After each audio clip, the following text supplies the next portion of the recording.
see Nick Merckx, a little liquid chat, maybe a little Tfue. Who knows? There's the format, though.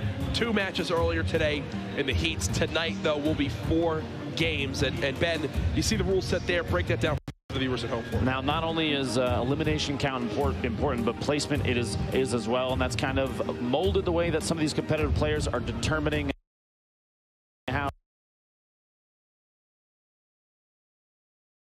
how to approach engagements. 3 to 4 elims is 1 point, 5 to 6 is 2, and if you hit 7 or more, that's 3 points. On top of that, a top 10 placement is 1 point. If you get to 3rd, that's 2, and if you win the whole thing, a victory royale courage, that's 3.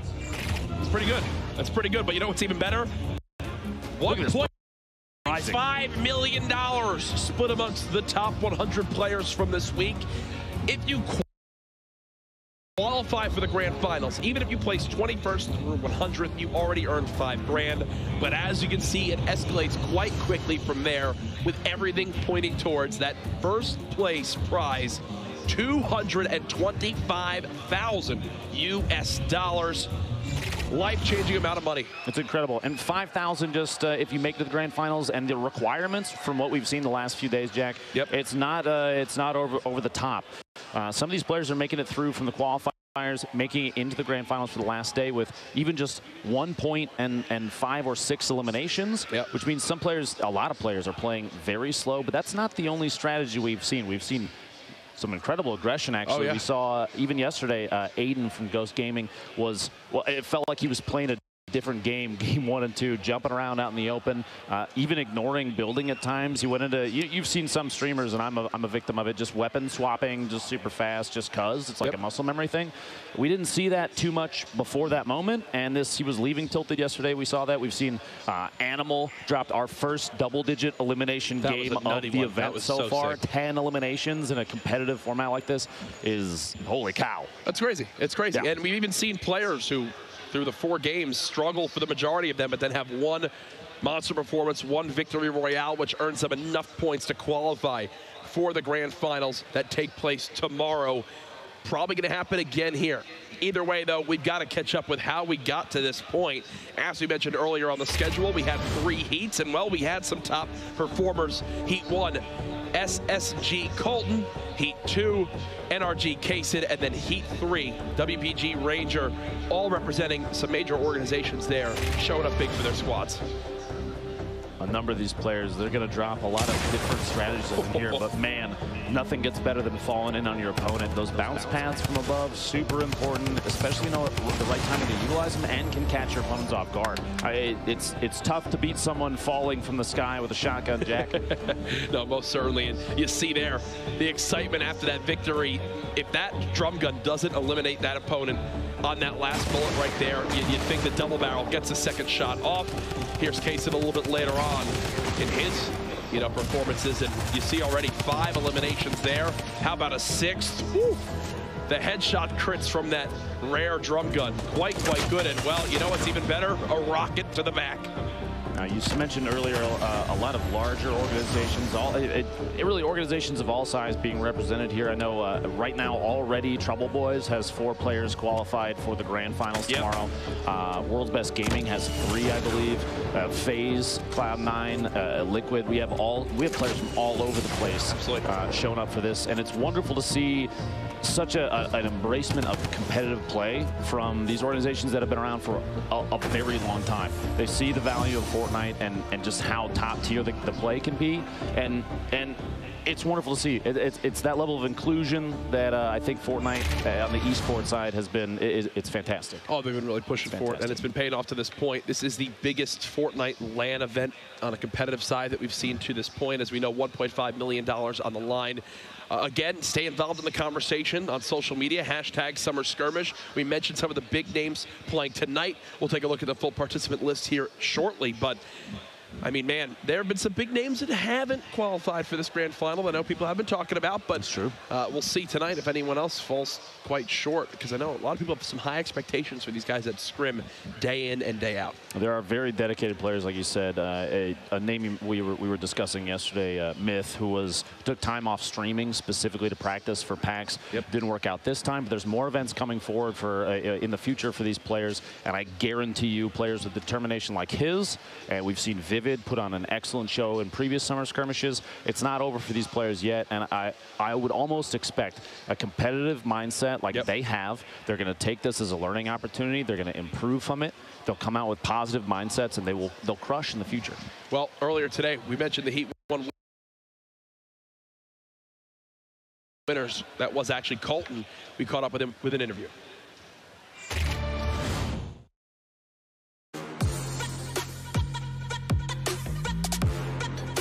So the first game, I had to run quite a bit because the zone was on the opposite side of the map. So I was just I got 2 porter rifts right off the start. So I used those to my advantage and got basically all the way across the map. And then I had a jump pad, so the jump pad got me high ground. I kept high ground most of the last game and just didn't rush any fights. I played it smart. Didn't have too many AR bullets, so I just kind of sat up top and just poked shots at people when they were down below taking fights. I think I got 1 kill off of that, so I just kept high ground, moved into zone, and that pretty much got me the win. I didn't think I would win and then get a 2nd place. I was hoping I could get a top 5 placement. I got one the other night, but no, it definitely went a lot different than what I was expecting. Everything fell in place perfect for me pretty much today. So tonight, I noticed a lot of people were not building. Some of them were just running in the open, and I had a thermal, so I mean, that thing's dead accurate, so I was just poking shots. I was sitting on a mountain the entire time. They weren't building, so I was just poking shots at them. I did so much damage. It's crazy with that thing. I can't even imagine how many shots I hit with it. It's crazy.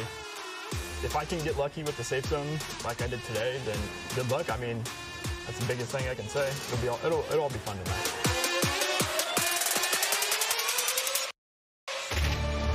He's got to be feeling good heading into tonight. Again, yes, a great start to the day for him, but his work is not done yet. Still 4 more games to play to try to qualify for that big grand final tomorrow. The pressure is on. He mentioned the thermal and people not building out in the open. That's a strategy we saw, you mentioned, from Aiden a little bit yesterday, where it's like, hey, I'm just going to kind of go for it, hope that everyone's hiding in their little 1x1s and I can sneak to a better position. Now, I hope that he doesn't expect that strategy to necessarily work in qualifiers. You have a number of players that made it through from the heats, and they did so for a reason. You won't see very many of these players just not building. It's almost like a defensive reaction. Some of them, they run sensitivities that are a little bit higher than maybe you would expect. The reason being so that they can do quick 180s, put a wall up behind them the second they get shot or they get hit in the back, and stop taking damage. I would not expect a thermal to be as effective, but still, for something like this, where there's a lot of players that are taking slow, methodical decisions on their movement and their location, it'll still be very powerful. Yeah, a lot of people not wanting to make risky plays when all they need is kind of 1 point. Their eyes are on, hey, I see to place top 10 maybe even once, and that might be enough to get me in towards that grand final. It's been the theme of this week so far, but typically the people who get those higher elims, have that tiebreaker on their side, have been the ones seeing a lot of success. Exactly. 1 elimination, I believe, 1 point and 6 eliminations. Yesterday was the bottom end of qualifying for the grand finals on Monday, which means, like you said, elimination count is very important. It's not necessarily all about points, because a lot of these players are ending up with, anywhere from just 1 to 6, maybe even 7 points total over the course of 4 games. And so eliminations are weighted heavily. But that's not what starts the tiebreaker determination. Before that, Jack, it's actual victory royales, which is how we saw Animal come out on top of the leaderboards in day 2 qualifiers. Because he only had 14 eliminations, and Aiden had 18, which is the highest we've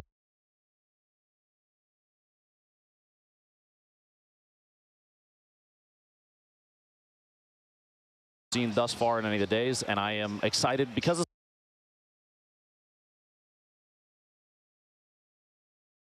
some of the names tonight. We have Tifu and Nick Merckx and Liquid Chap. They're slayers. Yeah, they most You're going to see high elimination counts. No, I'm excited. Absolutely. There's no doubt about it.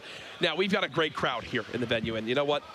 I want to give them something special. This is my decision. No, I'm just kidding. I was just told we're doing absolutely and I'm not super your excited. Decision. I tweeted about this. This is big, folks, because this is actually so sick. Who wants to see the high-stakes LTM right now? Make some noise. Good. Good. Let's do it. Let's bring it up. This is absolutely awesome. The first look, the first footage of the Getaway limited time mode and the new item, the Grappler, ladies and gentlemen, right here, right now. This has been the talk of all sorts of things online. There it is, another new item coming to Fortnite, and you know what? It's simple. Here's the plan. 4 safes have been loaded into supply drops scattered around the island, each carrying a large jewel. You and your crew must locate a safe, pick up the prize inside, and get away with the goods while battling enemies. The first 4 teams to make their way to a van with a jewel and a getaway win. Are you up for the job? Simple as that. Look, I mean, look, are you kidding me right now? Are you kidding me? You see on the right side, the getaway vans, the safes that are on the map, all sorts of stuff going on. There's the jewel, picking it on up. Completely different way to play Fortnite, man. These changes, the new modes that they've been putting in recently and adding a flavor change to the way that the game plays. And here we see, like you were talking about, the Grappler, man. Look at this thing. Here's the Grappler, the first look. Are you kidding me? Sword around the map, completely changing. Are you gonna take on some of these fights? Oh, I saw this clip earlier. Like, I cannot wait to do this. Fly into the air. Boom. Imagine a double barrel right as you land. Trust me, I can imagine it. There's the getaway van floating up there. The jeweled llama. Jack, you got to get one of those for your house. I do. You see the team moving on up. They get to the van, they board it, and you know what? There's the victory royale. Before you leave, right? On the way out. What a ride. I love it. And you know what? We mentioned all the stuff going on. You see the skins there. The glider was in play tomorrow, actually. We'll take a look at the free high-stakes challenges and rewards you can unlock by completing them. Again, that is high stakes and the getaway, the new limited time mode, and the grappler as well. I expect within an hour, YouTube montages left and right of that thing. Places like Tilted Towers are going to be hot again, man. Oh, for sure. I cannot wait. The Tilted Towers has definitely always been hot. Have you seen Paradise Palms, though? That is true. That is true. That is true. Either way, I love all the additions coming on in. The glider looking so sick. The money flying out the back. Yeah, the different challenges you can do to unlock the certain tiers. It's going to be fun. It's going to be fun. The grappler being added on through. All these updates, man, keeping the game fresh. You love to see it. Either way, Game 1 should be up here momentarily. Predictions from you tonight. We've got some big names. We've seen ups and downs from a lot of these well-known players. I would expect Nick Merckx to set up base in Tilted Towers, as we've seen him do a number of times in the past.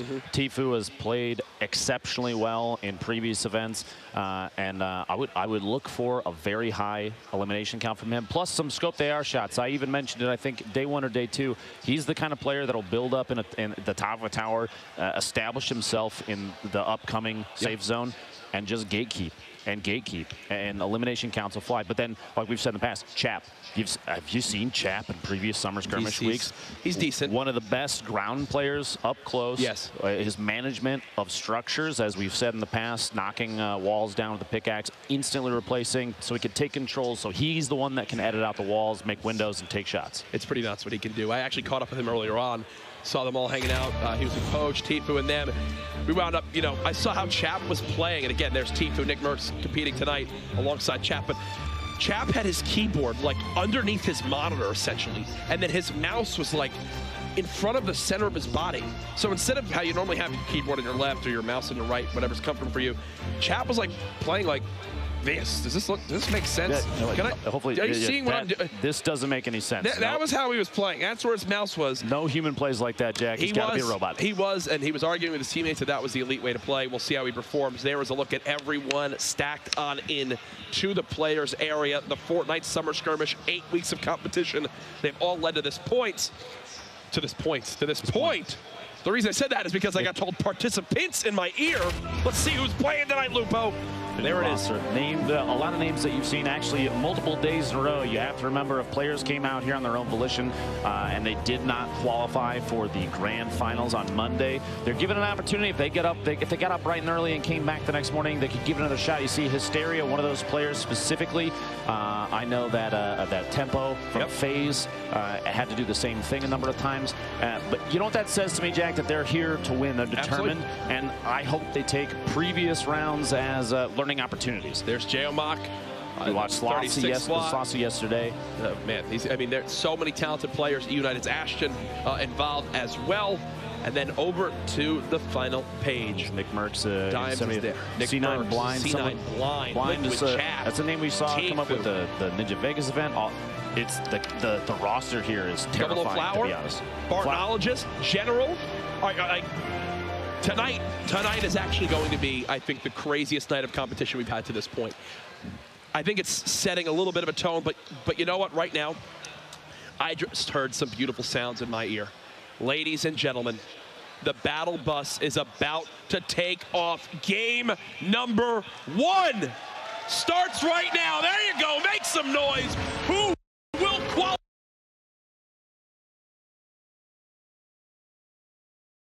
qualify for tomorrow's $1.5 million grand finals?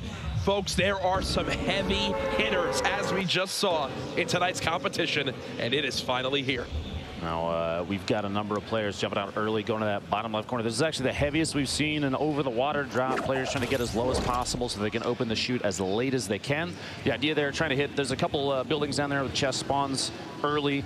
Greasy Grove is an easy drop there, or even Flush Factory. You see, it looks like a pair. You see kind of spin around in the air, looking at each other to do some tracking there. Tilted Towers, the home of Nick Merckx. 1, 2, 3, 4, 5, 6 players dropping in there. But everywhere, as we've seen, it's going to be populated. There's going to be players playing outside of POIs. Early trap from Nick Merckx, as we were saying, a player to watch. People have seen him quite a bit, and it feels natural here. I would go as far as to say Nick Merckx knows that middle gray building in Tilted better than literally anyone in the world. He lands here every single game he plays. This is his home, essentially. He will navigate Tilted Towers better than arguably anyone out there. We'll take off his perspective for a second and swap on around, as there's a lot of engagements going on around the map. You see here, Wheels, Rex, Slang, all getting involved early on. Now, you were mentioning Nick Merckx, just to use him as an example, but there's a number of players that are like this. People have drop locations that they trend to, and competitive players, they're going to learn that about their opponents before they come into games like this. So I would almost guarantee you that people that are dropping there, they know what a play there. The tack shotgun, the green tack, a pair of shots there secure the first elimination for Rex, but he's not done yet. He's got the remainder of a 1v1 here. He's at 54 HP. That tack comes in big and gets Wheels for the double. Wow, that last crit right there saves him, as Rex was 1 bullet away from getting dropped early on, but now 2 elims. And remember, we've got to stress the points, how it all works. If you get 3 elims, you earn yourself a point. 3 to 4. 5 to 6 elims is 2 points. 7 plus elims is 3. If you place in the top 10, you earn 1 point. If you get second or third, you get 2. And if you earn the Victory Royale, it's a +3. Godbad on your screen, he just earned himself an elimination. You saw Hysteria actually nearby with full HP, but now it looks like we're heading out over to Retail Row, where multiple players are stacking up with some big engagements about to begin. Kairos in the southwest corner of Retail. This is a pretty common drop. If you're looking to push into Retail, because you see a number of players move in there, these 2 houses out here are a good spot to hit. There's a lot of brick. There are a ton of just stray trees you can pick up, and I believe 3 chest spawns, 2 or 3 chest spawns in those 2 buildings, and if nobody else goes, there's confident ammo. But right here, the third partying on Frankie. TK. For people at home, explain the term third partying for someone maybe tuning in for the first time tonight. So 2 players are in a 1v1 situation. Maybe they're build battling. Maybe like you saw there, they're in kind of a medium range fight where they've both built mini bases just to establish some layers between the opponents. And a third player enters the engagement from kind of a side angle, almost an angle that isn't going to get seen initially, they take shots at just the right time to try and secure one of the eliminations, which is exactly what you saw Sakairos do here, but he's got to box himself in because his opponent has the top-down advantage. Those pyramids to block ramp pushes courage are super important, especially the timing. You can catch people almost inside. Now, that edit,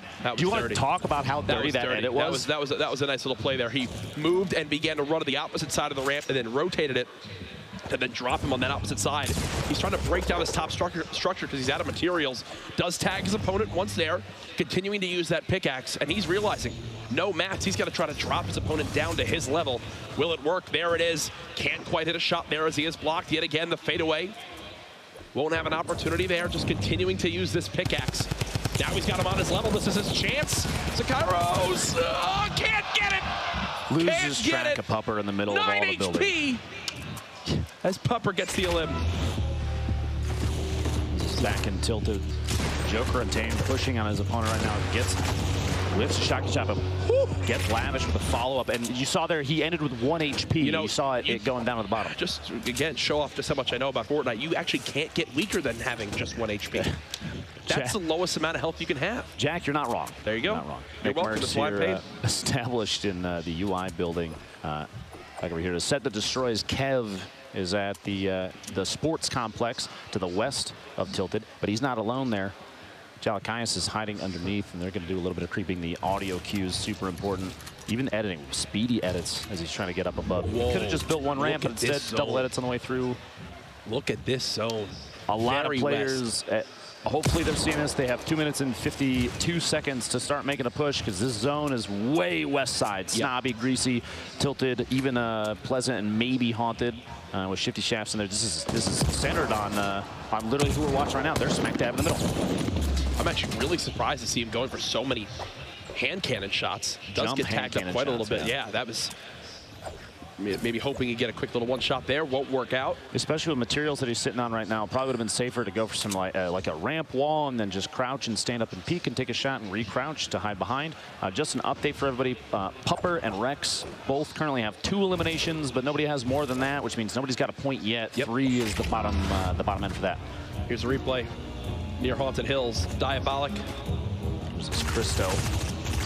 When you got that much HP, you think you're going to basically win any engagement you're in, especially when your opponent has just about 100 to use.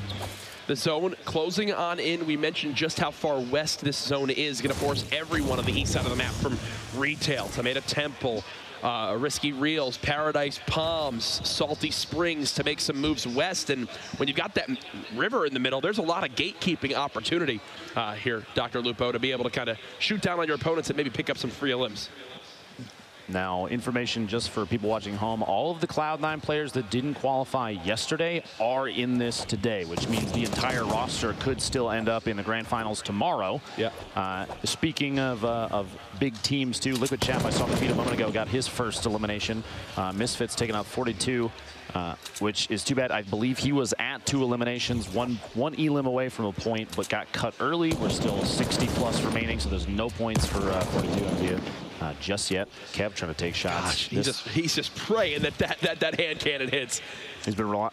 I don't blame him. The thing hits like a bus if you're within. One shots. Yeah, exactly. Scenario. Kev's just going to go for this one though. At some point, you think he's using a lot for this fight. When will this engagement finally come to a close? They're 1 level away from each other. Kev still hunting, still hoping it can work out. You see bouncing up and down, trying to look for the best area to engage from. Only 90 mats, and these are these early game fights that some of the top players talk about. Not having the chance to farm, not having the chance to loot. Basically, it's nothing left to his name. There's the elim finally. But on a rotation. I was almost expecting at some point, if he pinpointed his location with audio, to drop off the top, maybe suffer a little bit of fall damage, but catches opponent off guard with an immediate shotgun shot. And look at that. The second the elim comes in, it just starts hitting whatever materials there are. Here's Rio. Sentinel already has 2 players in the grand finals as well. This would put him at 3 if Rio does extremely well today. And it looks like he's got the determination for it. Kyle 182 going down. Puts him at an elimination. And here's Chap. 1 elim to his name to this point. Absolute beast in Fortnite from everything I've seen from competing against him here just does get tagged up, so only 87 HP. Look at his materials already, though. And that's what Liquid are best at. And I'm wondering, oh my gosh, what can you buy with... I was wondering what you could buy with those slurp juices there. Sure, we'll see here in a second. Machine. This is his first elimination earlier. Those shotgun shots, the accuracy, even from up top on Bearded Derp down below. That's what I was wondering. Yeah. So he actually does purchase a slurp for wood.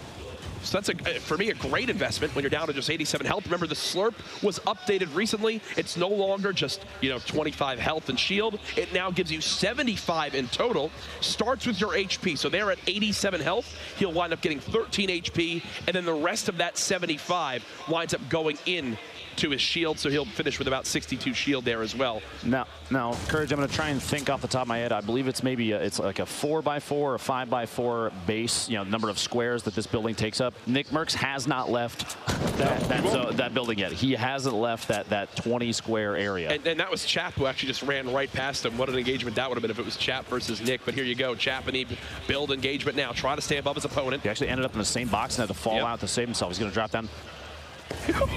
Are you kidding me? That's confidence. That's confidence. Stops it. Is it impulse time? I believe so. He's going to look to just reset this fight, get away. If you heard, the opponent he was in the build battle with started getting tagged from a third-party engagement.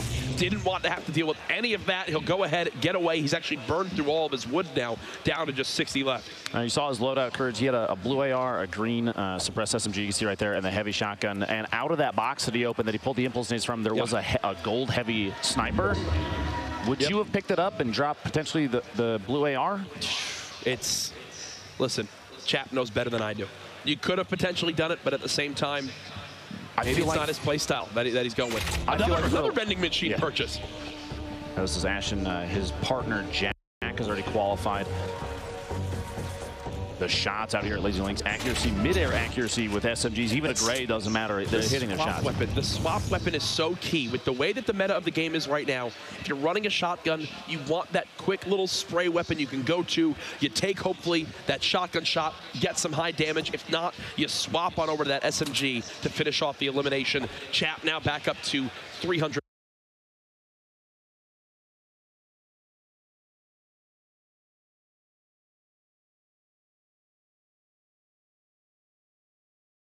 It's Tfue.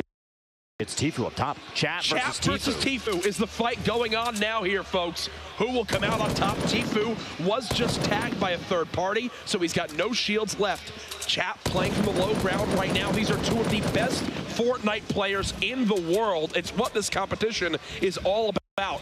Chap now beginning to build on up, looking to match the height of Tfue, or will he just disengage here? He's moving past and looking to box himself in. He's building multiple layers to this little catacomb to make it so that Tfue can't track which building he's in. Yep. You have a number of these little one-by-one chambers attached to each other, and players are going to have trouble watching. He's got multiple layers. He has the edit right now, so we can look through and looking through the wood planks. He's trying to find Tfue in the structure that he's in. You see there the edit. He can see it already, even though there's a ramp in the way, so he's still saving the nade bounces off. That grenade's actually going to drop a bunch of Chap's structure. Here's Tfue now, won a limb to this point. Has a good amount of materials right now, just trying to keep those grenades going on in, and he's actually got 3 more in his inventory, so he's just going to continue to lob these on out, hope to knock down some of these opponents nearby. See there, he noticed he made a mistake and did not close the wall up, so he re-edited the ramp that he was standing on that he closed off the wall, close off the ramp again.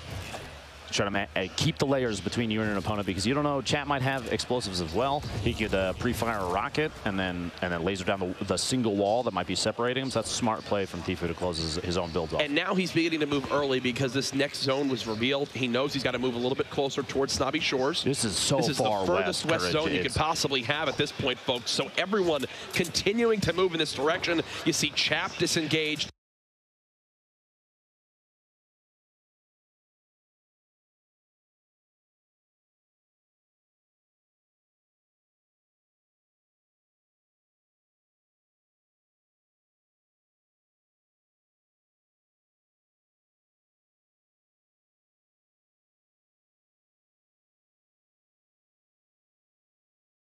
This right now. One shot. He's trying to make it happen. Grenade launcher now being used. Nick Merckx going back towards the high ground. think he needs to make sure he's got himself a floor that he can potentially bounce pad with in case this structure gets knocked down. He knows there's someone just one tier below. Again, folks, if he gets a third of limb right here, he will earn himself a point, and 1 point has been enough for multiple players to qualify. In the previous nights, Kayon is so weak, but Nick doesn't know. He's going to try to peek on out. Is this his chance? No! The wall blocks the shot. And he's still got a player close to him who's got a ton of health. High amount of hit points. The zone is here. This is kind of an all-in. This is an all-in from Nick. I think he's going to bounce pad. He's going for it all, folks. It's going to get dramatic here towards these moments. No! He got caught out, pinched between two players, the one underneath him and Kayon, who has look at how weak he 26. 26 health. Would have taken one shot. Rio, as we were watching earlier, he's at 2 eliminations as well. By the way, Flower, a fellow Rogue member, did hit 4 eliminations, which means he has 1 point already. And Kayon, who just eliminated Nick, that was his third elim, so he will be on the board as well. Energy General has 3 eliminations. Rex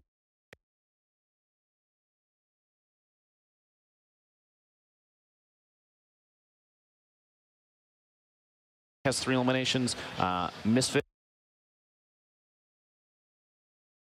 Misfits GG. Gyre from Misfits has 3 eliminations. So there's only 5 players out of this with 1 elim at this point. You see on your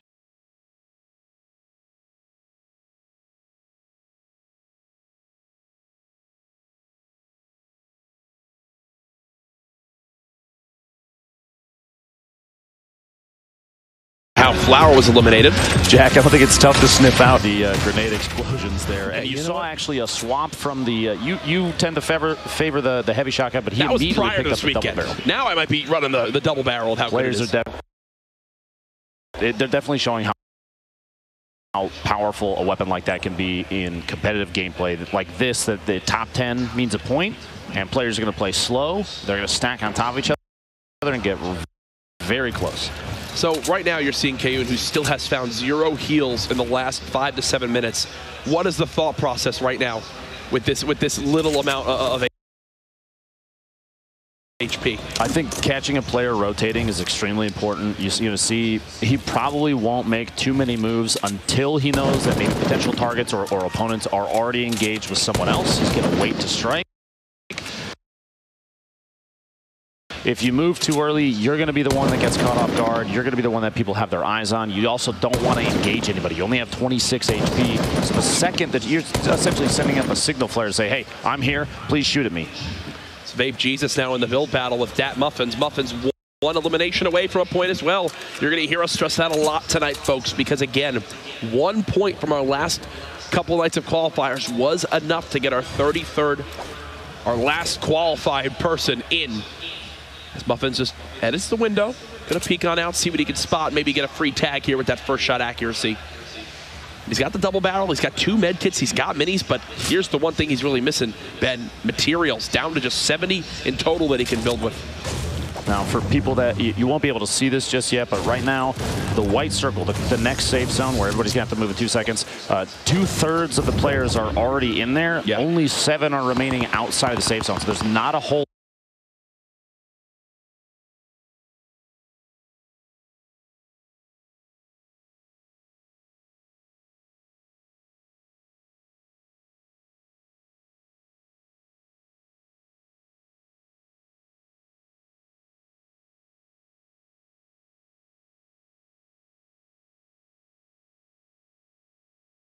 thirds of the players are already in there. Yeah. Only 7 are remaining outside of the safe zone. So there's not a whole lot of movement that has to come in. Looks like Snobby Shores was established by what was left of the player base for this game very early.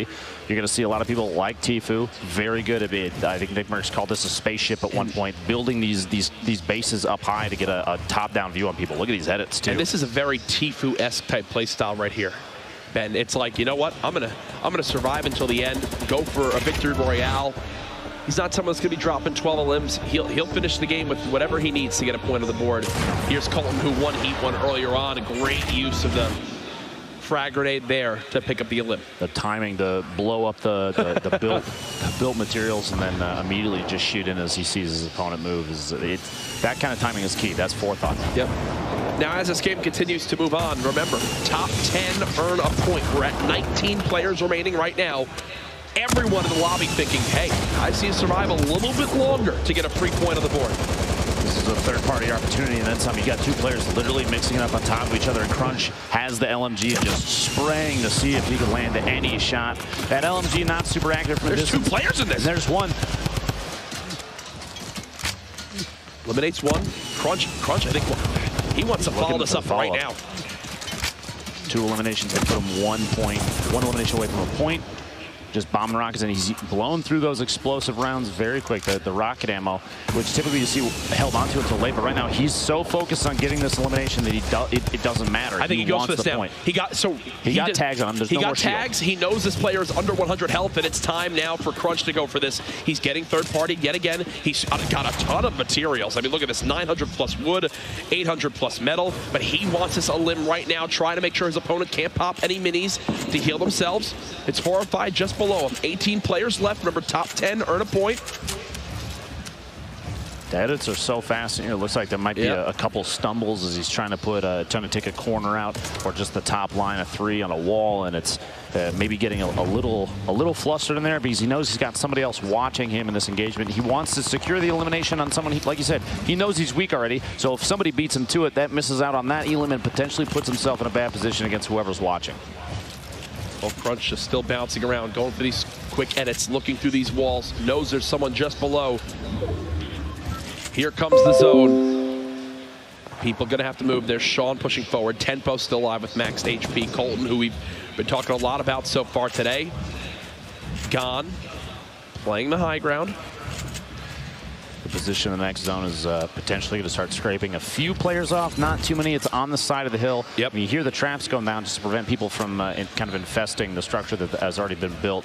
You're going to see people on the southwest side is already empty because everybody kind of had to shift with that bottom level outside the mountain. So right there, he was actually trying to connect his build to the mountain again to make sure that if the bottom was shot out, he would still have another layer to protect him. I don't think he got it off. Here comes General and Colton, though, moving on in. Everyone trying to make it out of the zone. Their little boat down to just 15 HP. Tempo still quite healthy. Look at everyone hiding in these builds. Chap and Tfue, they just moved in next to each other. They're neighbors. Yet again. He's about to ask if he's got extra salt left over. Eats up for a recipe tonight. Chap's looking for a 30 limit. Might end up being Tfue. We'll have to see here in a minute. But the next circle is going to force everybody to move. You see the mini-map in your top right. Everybody's going to go southwest. Plus, it's very uphill. That's the thing. It's also uphill on this mountain. And whenever we see these zones on these mountains, Lupo, many people typically drop. This is going to be one where I predict we don't know our top 10. Like, we're still at 18 people. It's been 2 minutes and 42 seconds since the last time someone was eliminated. But I can promise you, the Storm is about to take matters into its own hands and have people get dropped left and right. A stat that really highlights how top-down, how close combat engaged. Like that shot right there, Chaos Gone gets the elimination with a shotgun as his opponent pushes up. But the longest range elimination thus far this game is 123 meters. Yeah, and there you go.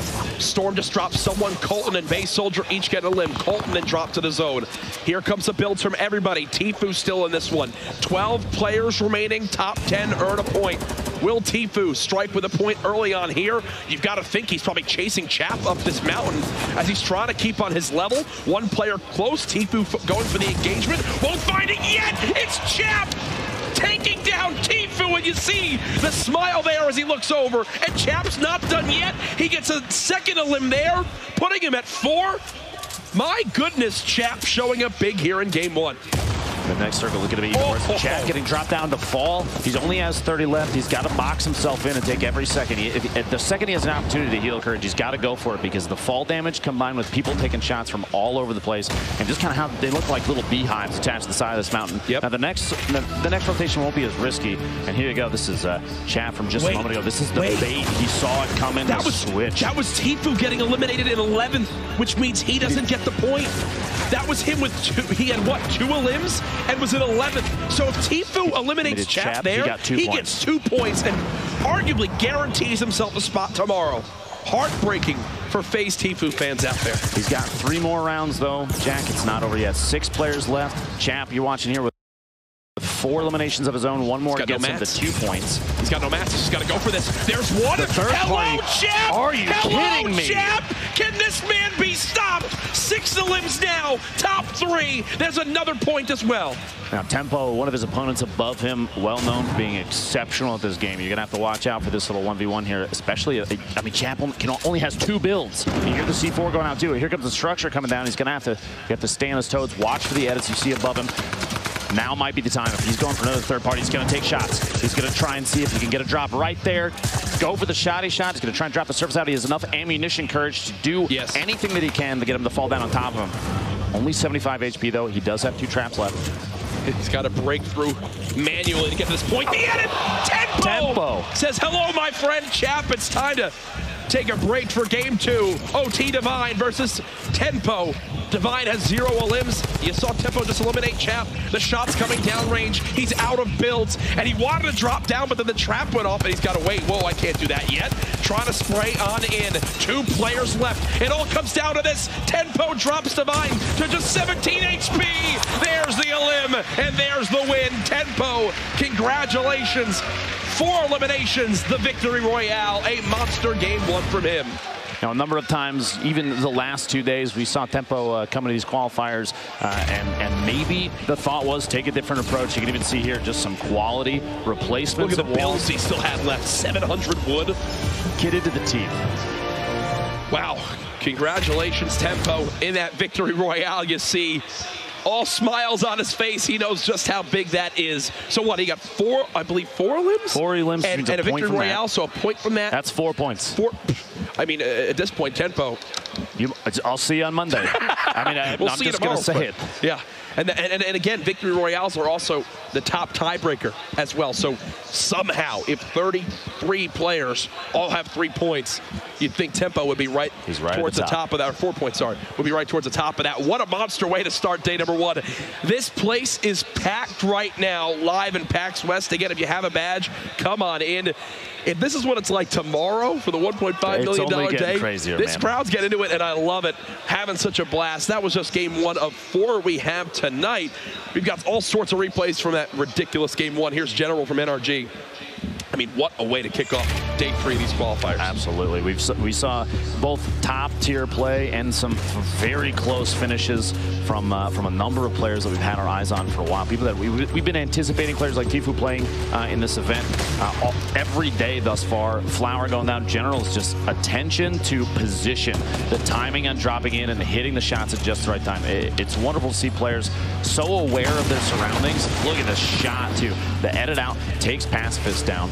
And sits on multiple eliminations just from this one engagement at the sports complex. And you also mentioned so many big names. You saw the battles that went down. I mean, Liquid Chap versus Tfue is kind of anything you could ever ask for as a competitive Fortnite fan. And speaking of Chap, we'll see some of his moments here. It all began back in the sports complex just outside Tilted. Went for those early game engagements.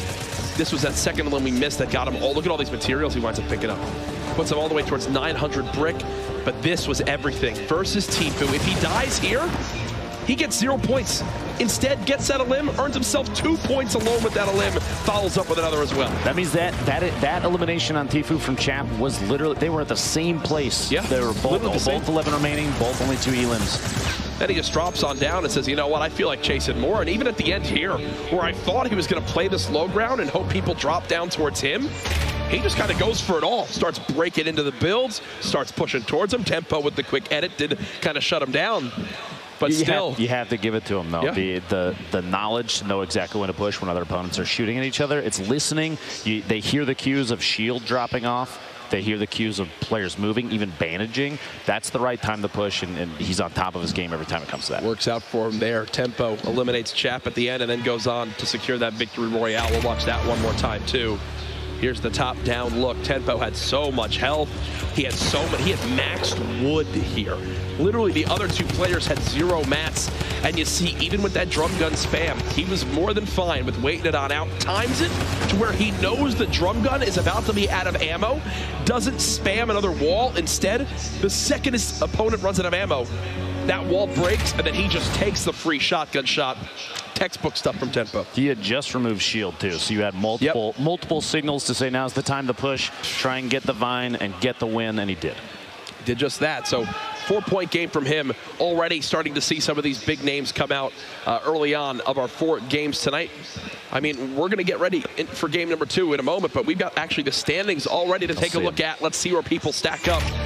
You got to think Tempo's at the top there, and yes, he exactly is. But because of that tiebreaker, him and Chap both have 4, but he got the victory royale, putting him just above.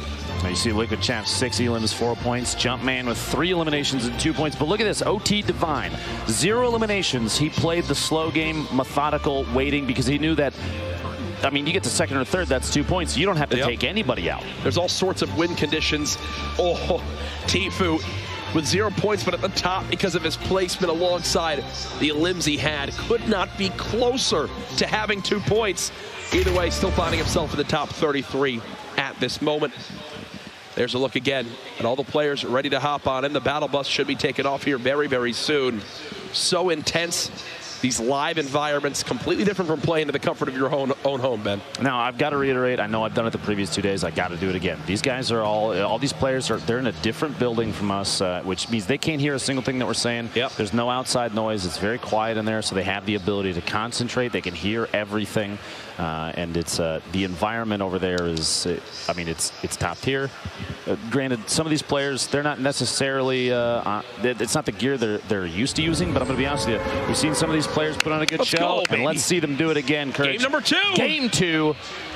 The final day for qualifiers, trying to get in on a Monday, $1.5 million. And Jack, where are they dropping? Where are we dropping? Well, we're following Tempo. We have to off that performance in game 1. Looks like he's heading right back towards Snobby, and that's where he landed last game and had the perfect zone. So he's like, hey, let's hopefully have it work out that way again. So he'll go ahead and fly towards that area. And when you're flying on in, spinning around, looking for exactly where other opponents could be dropping on in from. Looks like he'll have someone there on his screen. Can't quite read the name. But either way, some early engagements possibly for Tempo here.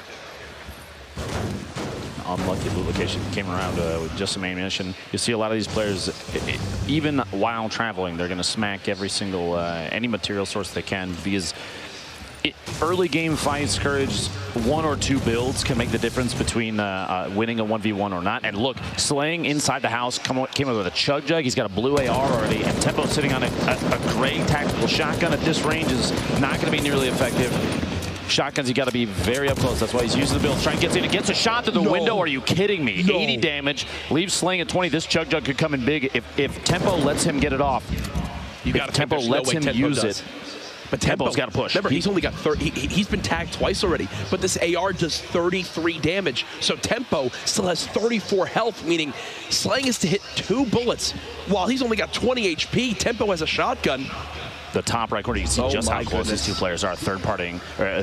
Tempo got a shield off. Tempo got 2 shields. Is he max shields now? And he's popping a chug jar. Are these guys both about to have 200 HP? Full reset. Slaying only has 4 builds. Tempo's bandaged. So Tempo's going to be at 175 if Slaying lets him get the entirety of the bandages off, which he's going to. Slaying's at 200. Do you think Tempo heard that? I can't tell if Tempo heard that. The trap placement. Hopefully Tempo heard that and does not push through the window. He's only got 8 bullets. Forget everything else. He's only got 8 bullets. He's got to hope against his limb right here. He's out of ammo. He's out of ammo. He's dancing around. He's got at least a gray pistol. That's his last line of defense. He's got to push. And Tempo gets the elimination. And you see, no. Can't believe it. Somehow in the 2 rooms these guys loot, they each get max shields and a chug jug. Here's Nick Merckx early on, facing off against Ryan Rex. The dual pistols. Okay, Nick, earning an early elim. One of the first of the game. At that point, there were only 97. There were 97. So that was 98th place. 84 left right now, though. 2 minutes and 14 seconds until the circle moves. This is kind of a northeast, a centralized northeast main circle, which means a lot of players, regardless of where they dropped, maybe only flush factory at this point, or even lucky landing potentially because of the path these players are going to have to take. Should be concerned. Everybody else can kind of take their time and build up some materials as they move. And Nick is totally fine inside Tilted. He's going to go through here. Players will always smack out all the furniture inside. It's not worth a lot of resources, Jack, but every little you bit knock counts. them down pretty quick, and there's a lot of them. Early game when you can only build 10 walls, getting enough mats to maybe build 2 more, that's 20%. You can wind up earning yourself. Oh, big fall there from Jumpman. Sakairos now has the high ground. He actually falls and tries to hit a shotgun shot, doesn't connect yet, and he's out of materials. Jumpman trying to get the little peek over the top there. You saw him jumping to try and take a shot. Backing out, hiding in his own box. He does have 5 bandages, maybe an opportunity to heal up, but Sakairos he has to apply pressure, which he is. And Sakairos goes down to the Jumpman, very accurate. You saw multiple crits in there, and the shield disappearing. Sakairos only 28 HP. He had 28 health. He didn't take a single point of damage. That's one that you want back. If you're Sakairos now, Kayun, one player above, one player nearby. It seems like everyone that landed risky is now getting in their fights. This big shield could make all the difference. There you go, wants a third party this engagement. Shotgun shots coming on in, can only build 2 walls. That's Joda just above. That was a perfect spray, knocks him all the way down. Brilliantly done by Kayun. Kayun earns that elimination. Knowing the exact location where your opponent stopped up top, maybe potentially built based on the walls that were still being built mid-engagement. He says, you must be behind this ramp. Here's Cryo at Junk Junction. Big shot takes Stratify out. Point blank tack hits like a bus, and the rate of fire is high enough that you can unload rounds, unload shotgun shells, and deal a lot of damage very quickly. So it's kind of known by a lot of people. Chap likes to go to Wailing Woods, and he's already got 700 wood. He's pushed towards risky. He's got 1 limb to this point.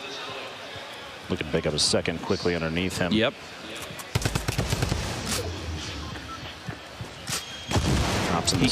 He hears the double barrel. Now that's been shot once, I think this is Chap's green light to go for this. Trying to stop him from getting the reload off. Chap continuing to spray on down. Drum gun in hand, so darn good for shredding these walls. But he doesn't have a ton of ammo. Does take a pretty healthy hit right there.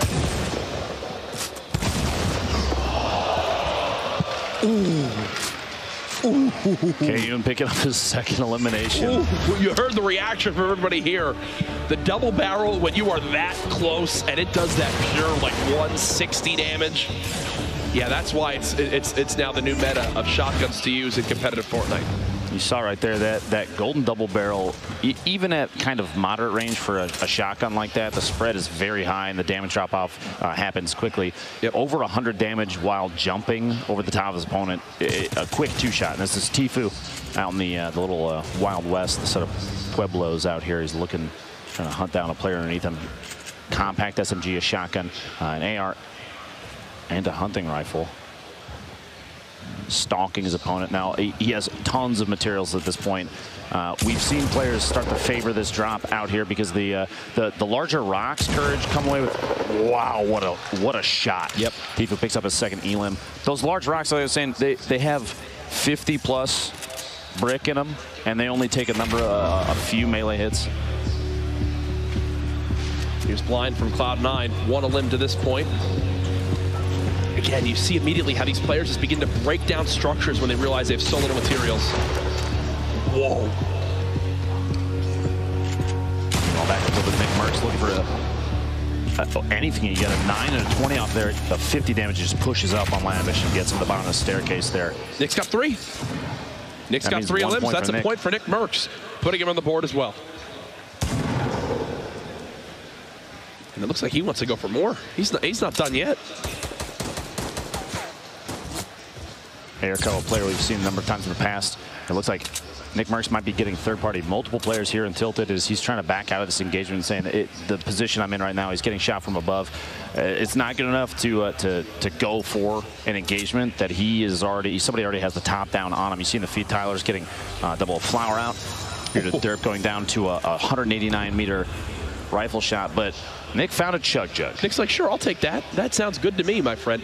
And Nick is one of the best players at navigating Tilted, right? Knowing the ins and outs, the little escape routes you can have right there, just sneaks away in towards this new building. Uses that chug jug to get to max HP. This is Crunch, who we highlighted a little bit back in game 1 with his quick edits and his fast building. And right there, shows off the edit power, gets that a limb.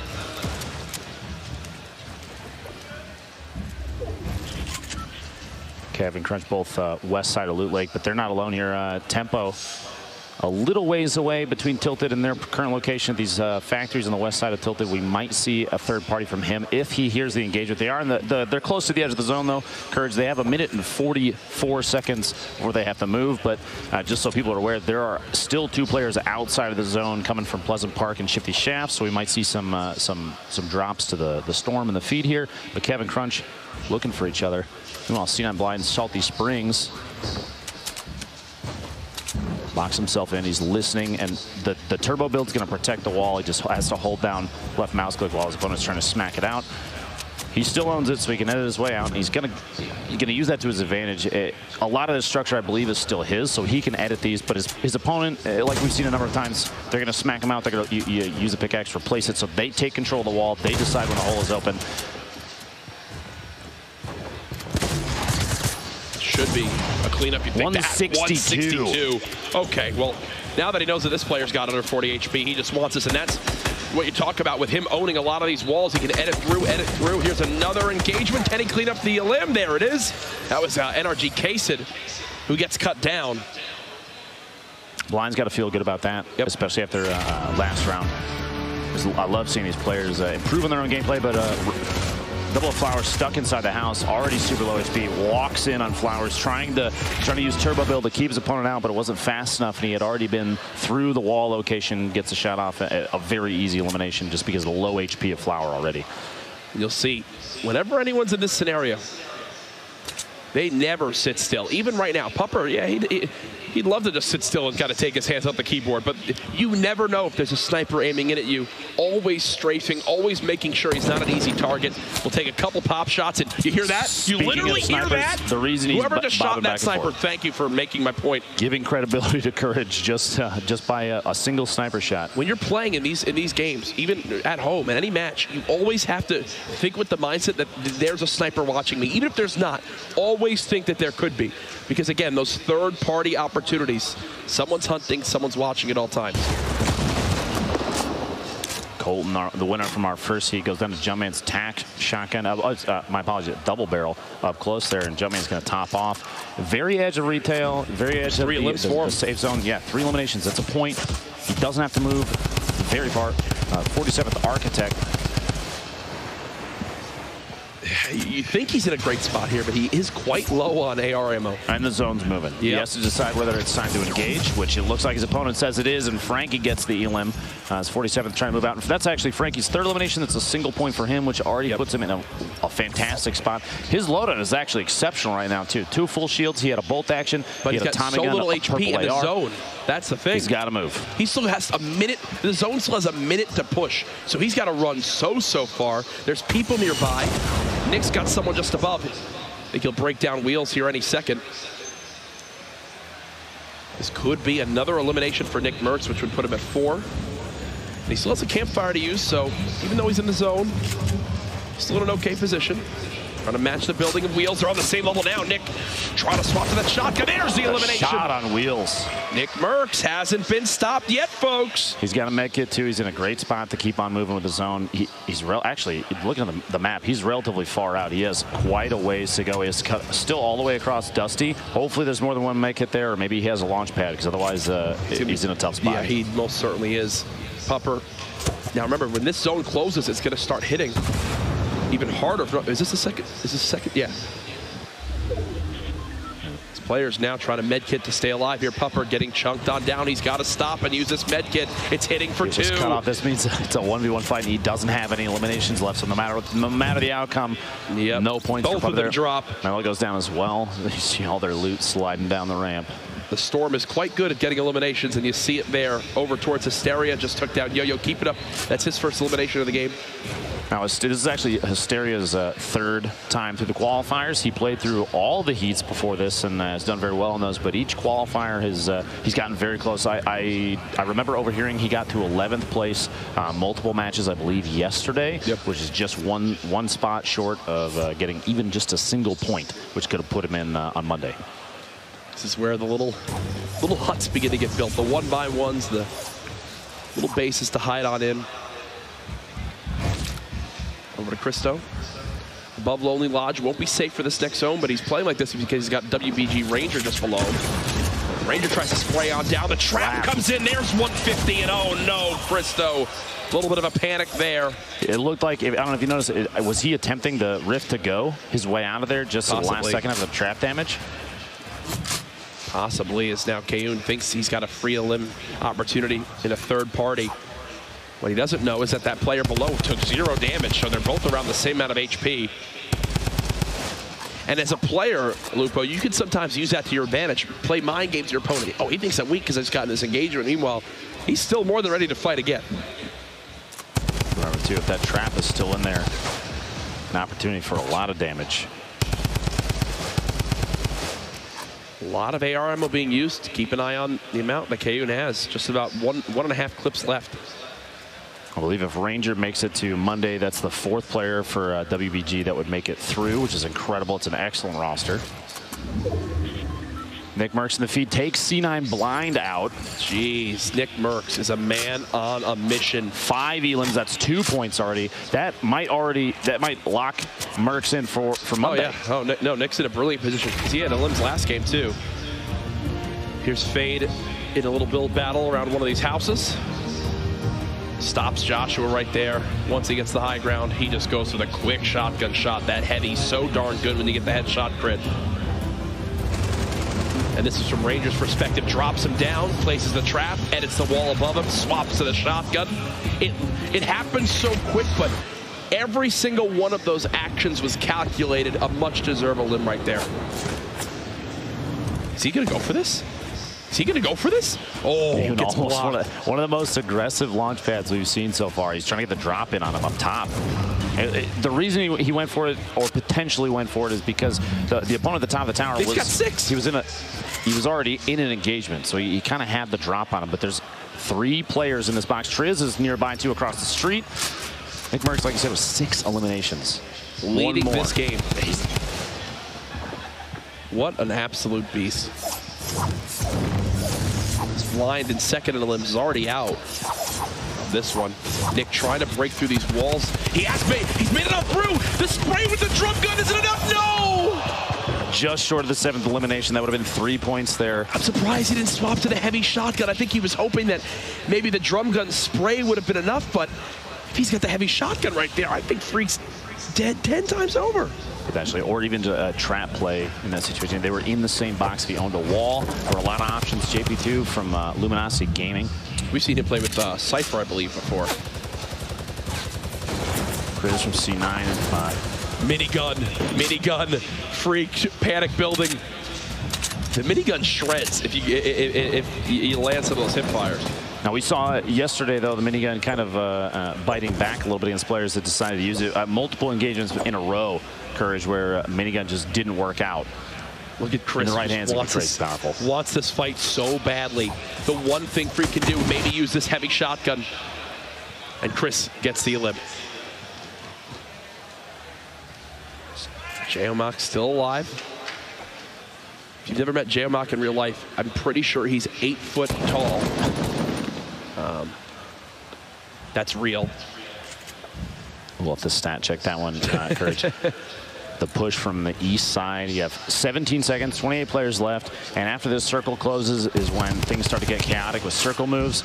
Chris, we just saw on the feed a second ago, that elimination that we were watching. He's at 2. 1 more versus who he's against right now. That'll give him 3. That's a point.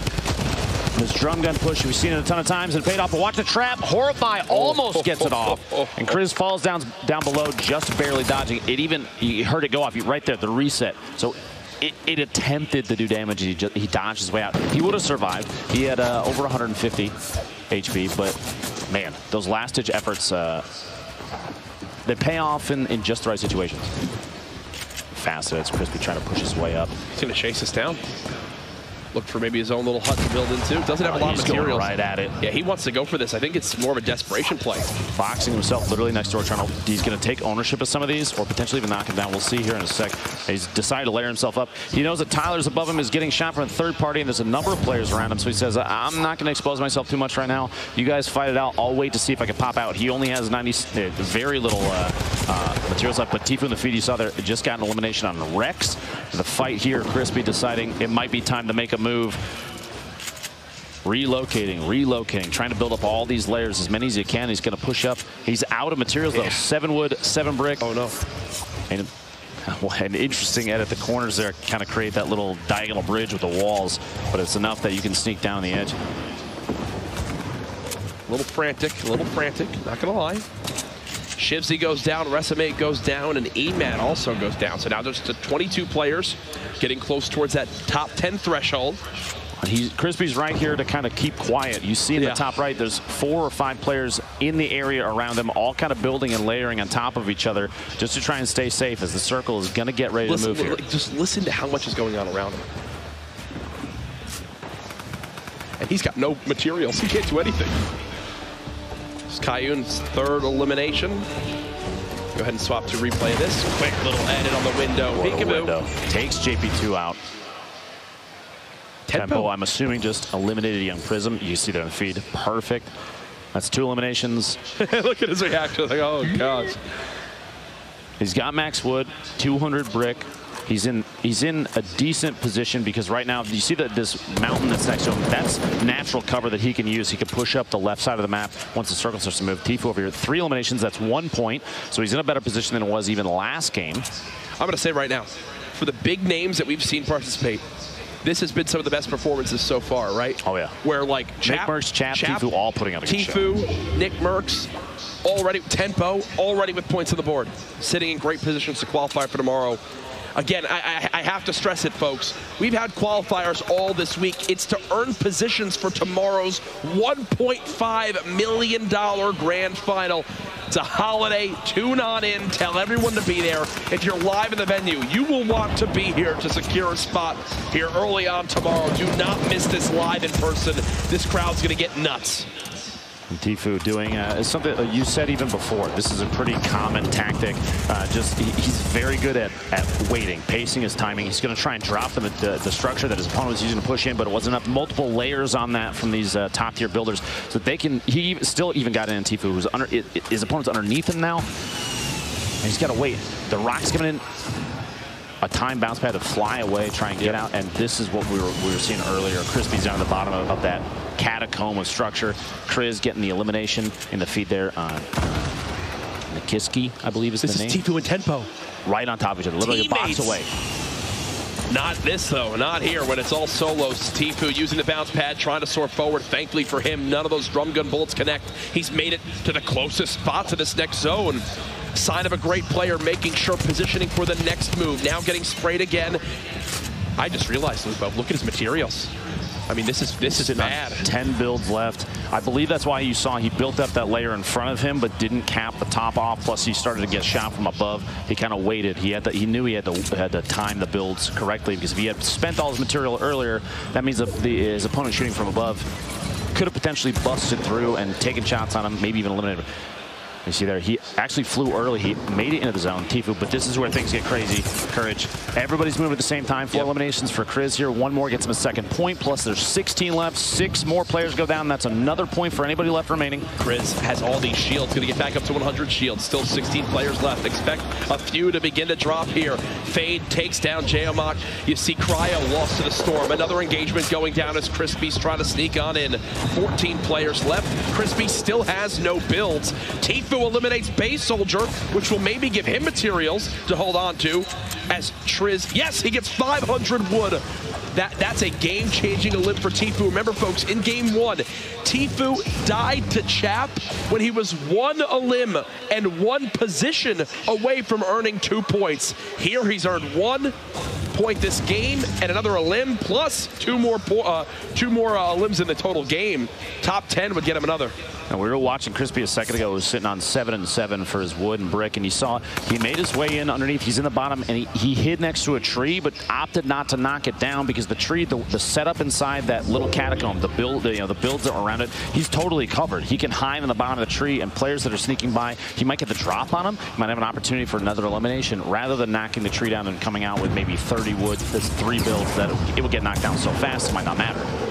Tempo in a fight with Bumboy. There's another elim for him. Tfue just trying to position himself. Already in that next zone. Made it to 11th. This is where he died last time. Not the case here. Tempo gets another. Everybody that's left alive right now does get +1 point. They're all top 10. Kriz coming away with a double in the shotgun. Eliminations of the feed. Crispy then follows up and takes Kriz out with an SMG. And Tfue trying to establish himself up top somewhere safe. He's 6 remaining, 4 eliminations. He needs 1 more for another point. He wants those, Matt. He wants that loot so bad. He better. He's got 15 builds left total. And he's going to start to use them to try and get up top, opting out of going after those. But the Rocket's coming in saying, nope, you got to go back down. Now's the time to try and make a positional decision. He's got to go down. That's exactly what he's going to do. He doesn't want to take too much fall damage. He's going to push in the zone. He's in the bottom fighting now. Tfue gets another one. That's 5 elims. Makes it to top 3. 2 left. All the loot's falling to Tfue. He's trying to drop on down. Can he drop his opponent in time? Tfue spraying out the build. Here he goes. Are you kidding me? Tfue with the win and the pop-off celebration. Dramatics in the final moments there. Tfue, a heartbreaking game 1, gave him the fuel to turn up there in game 2. He's dropping. You see TNT Rain trying to get the shot off on the way in. An incredibly long drop, 2 eliminations for him. He did make it to second. That's 2 points still, which is, I mean, that potentially puts him in placement for Monday. Yeah. Right. But Tfue, what a game. He's feeling very good after that. You love to see the emotions there, the pop off. He doesn't have a window to jump out of like he normally does. I almost expected him to try and find one. Right. It's either way, you look at it right there, and we talk so much about materials. Doesn't panic, and it's on down. Players begin to fall because we talk so much about how awkward it is going up mountains there. Oh, yeah. They had to go down mountains, and once people started to get shot down, it was loot raining from the sky. It was like a never-ending llama. Now, I think a player like Tfue, he spends a lot of time in playground mode. It's a great way to build. You just drop in, smack some llamas, get a ton of materials, and he practices his builds. He practices his edits and the speed at which he can do them. It definitely shows in a situation like that. He had no materials left. As I was saying, he was building up, and as soon as that rocket happened, as soon as it came out, he saw his structure was going to go down. It was time to edit his way down, because if fall damage happened, no matter how much HP you have, 100 is not going to stop you from a drop like that. So editing down, it saved him. He was able to fly down, slide down the hill, get an engagement at the bottom, and you saw so many players were eliminated like that in an instant, and it left them a 1v1 at the bottom. It all dropped quick. It was all Tfue at the end, but there were many players making some highlight plays. Here's some from C9 Kriz. You mentioned the 2 elims we saw in the engagement feed. Here it is again, getting up close and personal with the double barrel. Will take down Misfits Freak. He had 28 remaining. We saw that. That's the trap attempt from Horrify. It wouldn't have left him at 43, which it would have been a tough situation. Yeah. That's not a lot remaining. It would have been fun. Towards the end of the game, he got the double and then was immediately eliminated afterwards. But that's a lot of eliminations. That's still a point. Plus, as we've seen the last couple days, 1 point and 5 or 6 eliminations. That could be enough to put you into Monday's grand finals. I almost forgot that Nick Merckx was pushing towards 7 elims there. He finished with, I believe, 6. The man continues to impress me. Every time I'm like, okay, Nick's done. That's his craziest thing he'll do on this game. No. Now, again, showing up to this LAN environment. I mean, thankfully for the other opponents, Nick playing with a shirt on, or else he would have used the intimidation factor of his traps. Just flexing. That basically go above his head. As here it is again from Tilted. You're in Nick Merck's domain. I'm surprised people are even landing here. The number of those engagements within Tilted in which Nick can bait players into situations that he already knows his way around with inside this whip, the shotgun shot right there, that double barrel is vicious up close. Yep. And as I was saying, Nick's ability to bait players into a situation where he knows he has the advantage, that staircase push, the elimination side there, he basically waited for the player to come around the corner and said, now you're on my turf, I have the height advantage, and I've got a shotgun. Oh, I thought that was how we got the 6th elim. Followed it up shortly after. That was against Sean. Pushing Mute Sean there. Now, Nick 1 away from 7 here. I feel like he's mad at himself for this one. For not swapping. He had the double barrel He had the double barrel. With how close they were, Misfits Freak would have gone down very quickly. They were stuck on top of each other. That's the range that a double barrel is just going to crush your opponent if you hit your shot. And there's a look at this packed house we currently have live from PAX West. That's not the last of our replays. We'll see. We'll once again take a look at Tfue and how he made it possible to win that game 2. I have to give him a shout out here strictly because game 1 he could not have more of a frustrating end. 11th with 2 elims. If he beats Chap in that one-on-one, he winds up getting 2 points and basically sends himself to Monday right away. Instead of getting frustrated, getting down on himself, he moves into game 2, plays this final scenario absolutely flawlessly. He drops on down, engages the player down low, picks up the materials, turns around, and then shoots down the final player. So well done. Now, players like Tfue, they know how to work their loadout at like an optimal rate of fire. You saw multiple times taking a pump action shotgun shot and swapping, unloading with that compact SMG, and just when the shotgun's ready, flips back, hits the shot again. That last shot in the second to last elimination, 76 damage. He just knows the timings. He knows the timing so well that he can put out as much damage as possible and secure those eliminations, even exposed like that in the open. He had no materials left. He had to engage, and he went for it. Tfue, one of the biggest names in Fortnite. I believe we'll have an interview with him. Actually, it's ready now. Zeke has Tfue down on the floor after that impressive Game 2 victory. Guys, awesome cast. You guys are amazing as always. I am joined here by the legend himself, Tfue. How are you feeling, my friend? I'm pumped, man. That was like a perfect game, in my opinion, and I'm so excited because like the first game, I ended up getting taken out by Chat with 2 kills, 11th place. So it was unfortunate that I went all the way through the first game, ended up getting 0 points, but I clutched up that last game, 6 kills, got the victory royale. I'm pretty pumped. Excited to play again. Now, what was prep like leading up to PAX? Preparation. I was prepping like a small space to play, like maybe tighten my setup a little bit, keyboard and mouse. I ordered the Logitech keyboard and mouse to practice because I knew they were going to use them. But other than that, just a lot of solo snipes every day, grinding, off stream. It's good. It's fun. I'm excited, man. So what is it like, you obviously played all Summer Skirmish long, and then you show up here, and like you talked about, you had the first unfortunate game, and then in Game 2, you show up and slay out. What was going through your mind, and when did you know that you had that win? I knew I had that win when I cleared out the entire bottom level.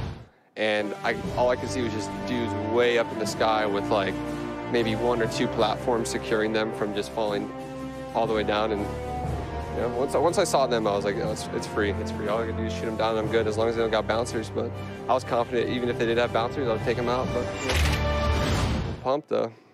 Now, what do you got to say to the millions that love you and the crowd that's live here at PAX? What do you want to tell them?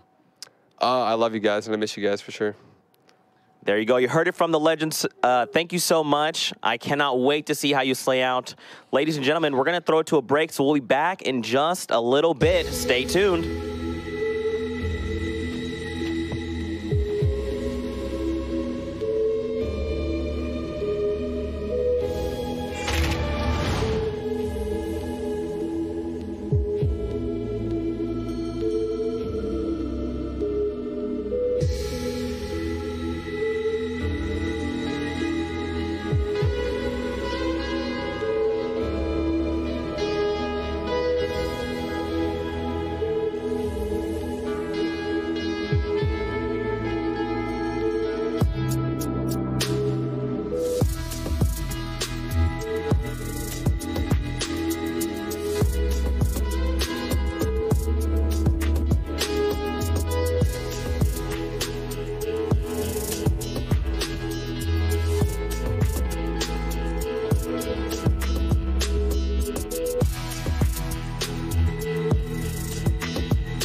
Dramatics so far tonight for night 3 of the qualifier in this packed house. Live, and the action has not disappointed so far. Tempo, Chap, Nick Merckx, and Tfue all showing up big as many people expected. It's been incredible to see every name we've expected for this evening to play extremely well, and they're not the only ones either. A number of players last game had 3+ eliminations, which 1 point is enough to push you into Monday. Yep. And that means anybody that makes it in, that's $5,000 minimum. I just want more gameplay, Courage. I just want more gameplay. I've never been more excited. We got to see a restack up before we get into game number 3. Where are we at in these standings? Let's see. That rhymed. Okay. I'm pretty happy with that. But Tempo, first place spot still, but Tfue, his teammate, right behind him. Liquid Chap right there as well. Nick Merckx in that 7th spot, too. Pretty nuts. Now, I want you to look at place 6 right now. What do you see there, Courage? That's 0 eliminations, and he picked up another point, another top 10 finish. The man set himself through to Monday without getting an elim. He hasn't eliminated a single person. He's just here to be friends. Now, everybody that is in the top 33 here at the end of game 4 makes it to Monday, and we have, oh man, we have so much left. So much left. Remember, top 33 qualify. So far, only 31 players even have points, which is pretty nuts. So it could be an elim tiebreaker tonight. Who knows? Either way, game number 3 about to be underway. See players dancing in the lobby as they all get prepared. Everyone in the room ready to go. You saw, actually, we saw yesterday. Do you remember the chain of players doing the worm along the line? Impressive. Makes you wonder the shenanigans, man. But as far as shenanigans go, I think those are going to cut because it's time, Courage, to get into the next game. Ready. Are you ready? I'm ready. Is this crowd ready, folks? Make some noise. Here we go. Players dropping out of the battle bus to south, an almost top, bottom to top trajectory for the bus. Players jumping out very early. You see already floating over the water, trying to get as low as possible. We've got people spreading across to Paradise Palms.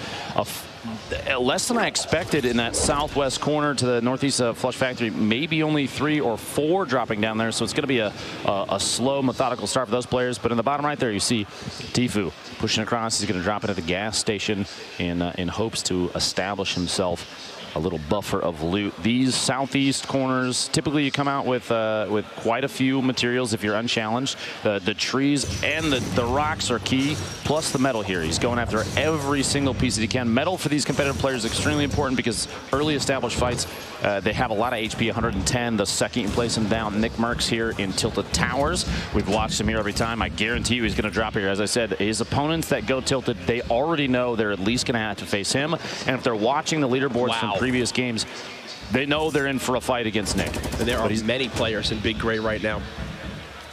Nick knows this. He'll go ahead and upgrade his assault rifle. Beautiful pickup there.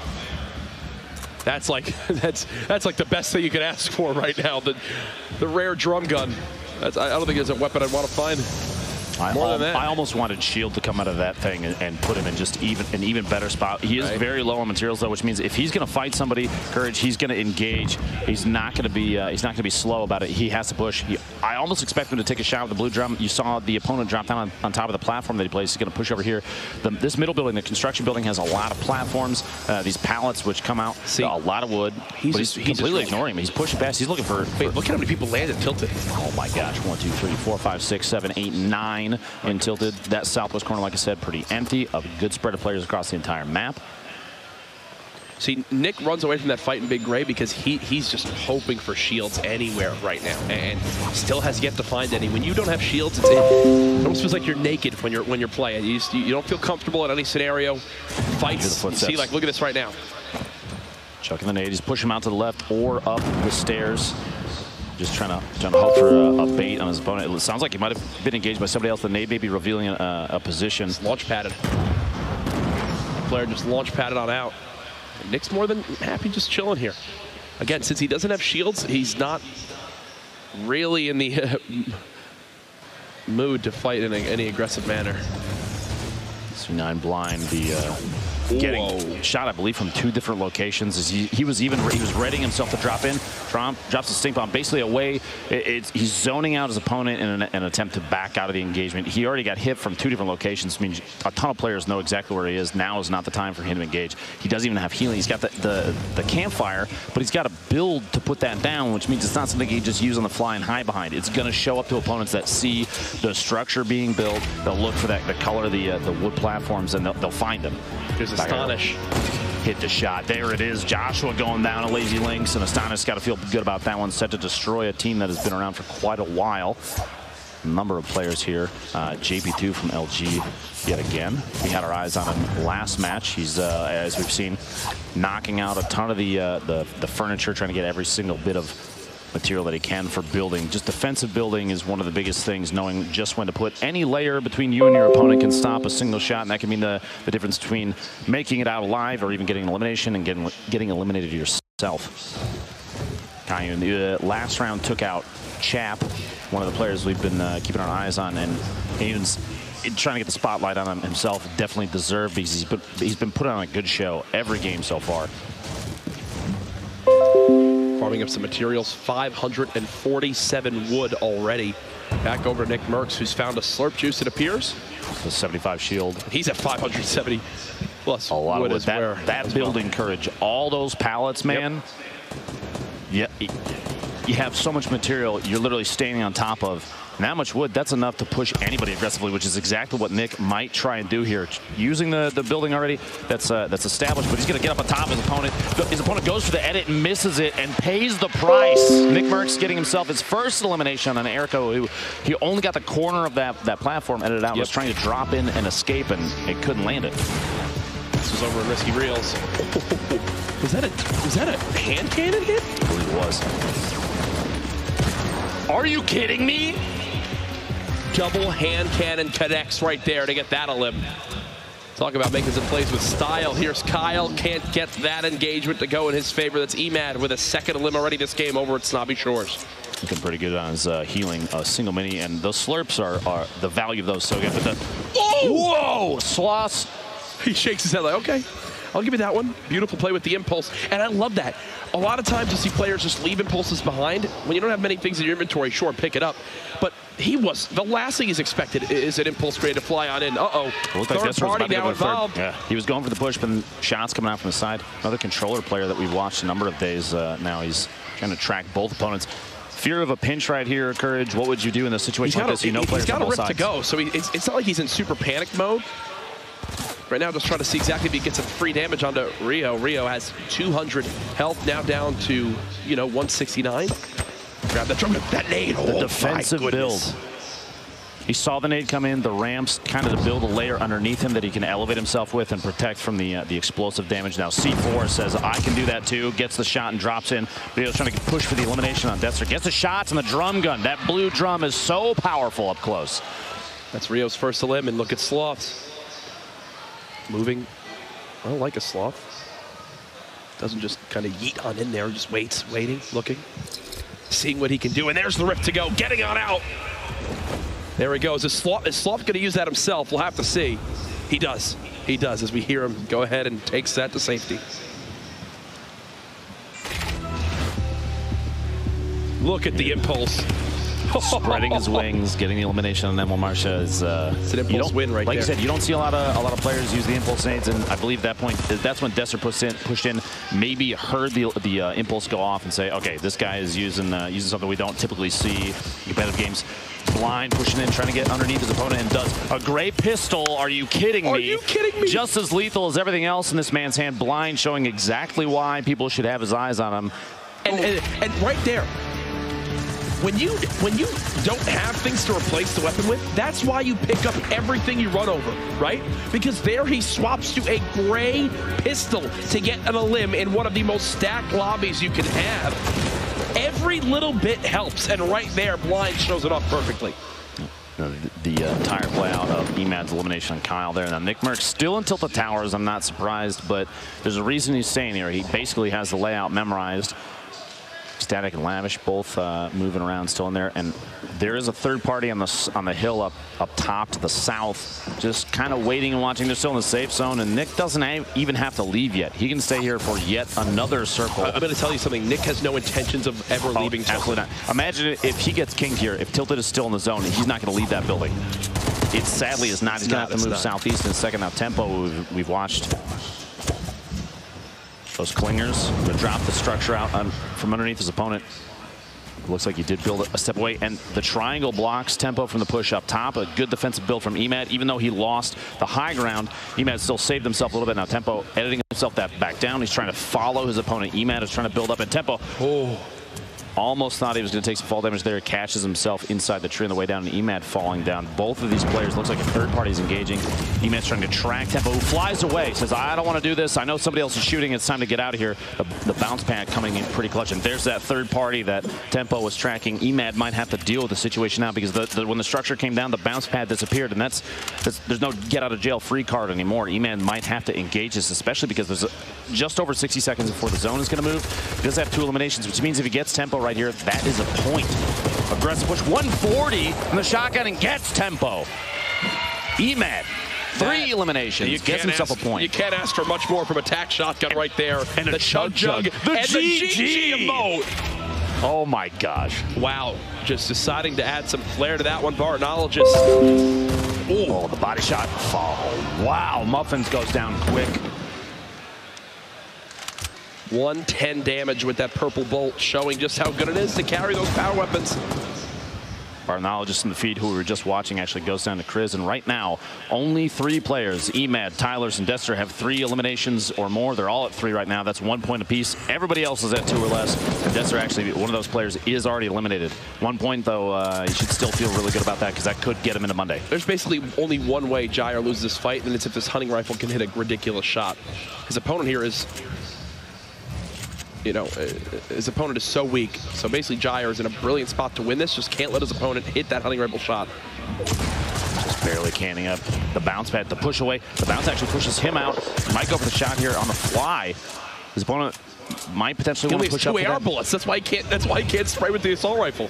Just waiting. He has enough HP here. He can wait. You can see his opponent actually fell all the way down. No fall damage from that. He caught himself with the build. He's going to push down, try and get this elimination. This is for the third limb. This is for a point. You got to push and get this. Oh, no way! Oh, no way! A terrible choke in Wheels, then dies to the storm. That was his 3rd elimination. That's a point for Wheels. Both of them going for a 3rd limb. Terrible, terrible end there. Here's how Nick Murphs goes down a beam from Ecstatic. My goodness, that's a 1 point difference there. That could be the difference between playing in this grand final tomorrow and not qualifying. Multiple bounce pads here. Ecstatic looking to get back in as fast again. He still has to move. The zone here at this point, relatively slow. He's on the inside of it now, so he shouldn't be too worried. But if somebody catches him while he's rotating, he doesn't know based on what you see in the top left. But he's safe here. He doesn't have to reinforce these builds, so potentially losing materials, but that's a safety play. He wanted to get up top. He didn't want his structure to get knocked down while he was trying to build up. And now he does have to move, but he might be looking for another elimination at this point. He's looking for this 3rd limb. That's how he's playing this right now. He's going for the point. Intelligent play here, to be quite honest with you. And he knowing that there's no shield on that opponent, you're going to see an aggressive push here. He does have a drum gun. You're going to see that thing come out in a second. The blue tack's going to be utilized up close. Here we go. It all. Going for it all. Can he get the limb? Yes, he does. Kev goes down. That's a point for Ecstatic. We actually could hear some people cheering here at PAX West. If you're here at PAX and you're not watching, I don't know what you're doing. Ecstatic defending himself. He's sitting on top. He's still in that same cube where the campfire is built, which means he's still getting healed from it, and he has a ton of metal around him. He's safe for the most part. Ranger from WBG just inside the zone. You're going to see an aggressive third party here, even though Ranger only has a gray AR at that point. He's going to gatekeep that. He's going to wait there and make sure it is not an easy run for him to push on in towards that zone. Ecstatic still has his hands full there. Over towards Salty Springs. Grandma's house, as many people call it. Octagon. Saka just staying alive for the moment. Here's Kayun again, low HP. Doesn't matter for him as he just gets that headshot again. The heavy shotgun showing its strength there. Crispy, Dime, Saka. You have Dime, Saka, and Freak all stacked up on top of each other at this little hunting lodge. This is actually a relatively common drop to push into Salty immediately afterwards, but Blind versus this Looks like a Raven skinning. Gets the engagement. Blind hitting the shots and the crit. 52 damage. There's a reason, Courage, the drum gun is used so often. Yes. This thing hits for over 50 up close, which means 4 headshots is an elim on a full HP, full shield player. That's so fast and it spits bullets so quickly that if you're accurate, easy elims. Now, Tyler's the only player still alive right now with 4 eliminations. Nobody has 5 yet. The 5 would put him at 2 points, which means there's a number of players. Actually, there's only 2 at 3 or higher right now. Kayun and Tyler's. Everybody else you saw there on the board at 2. And oh no! That's a big oops. Lining the guided up.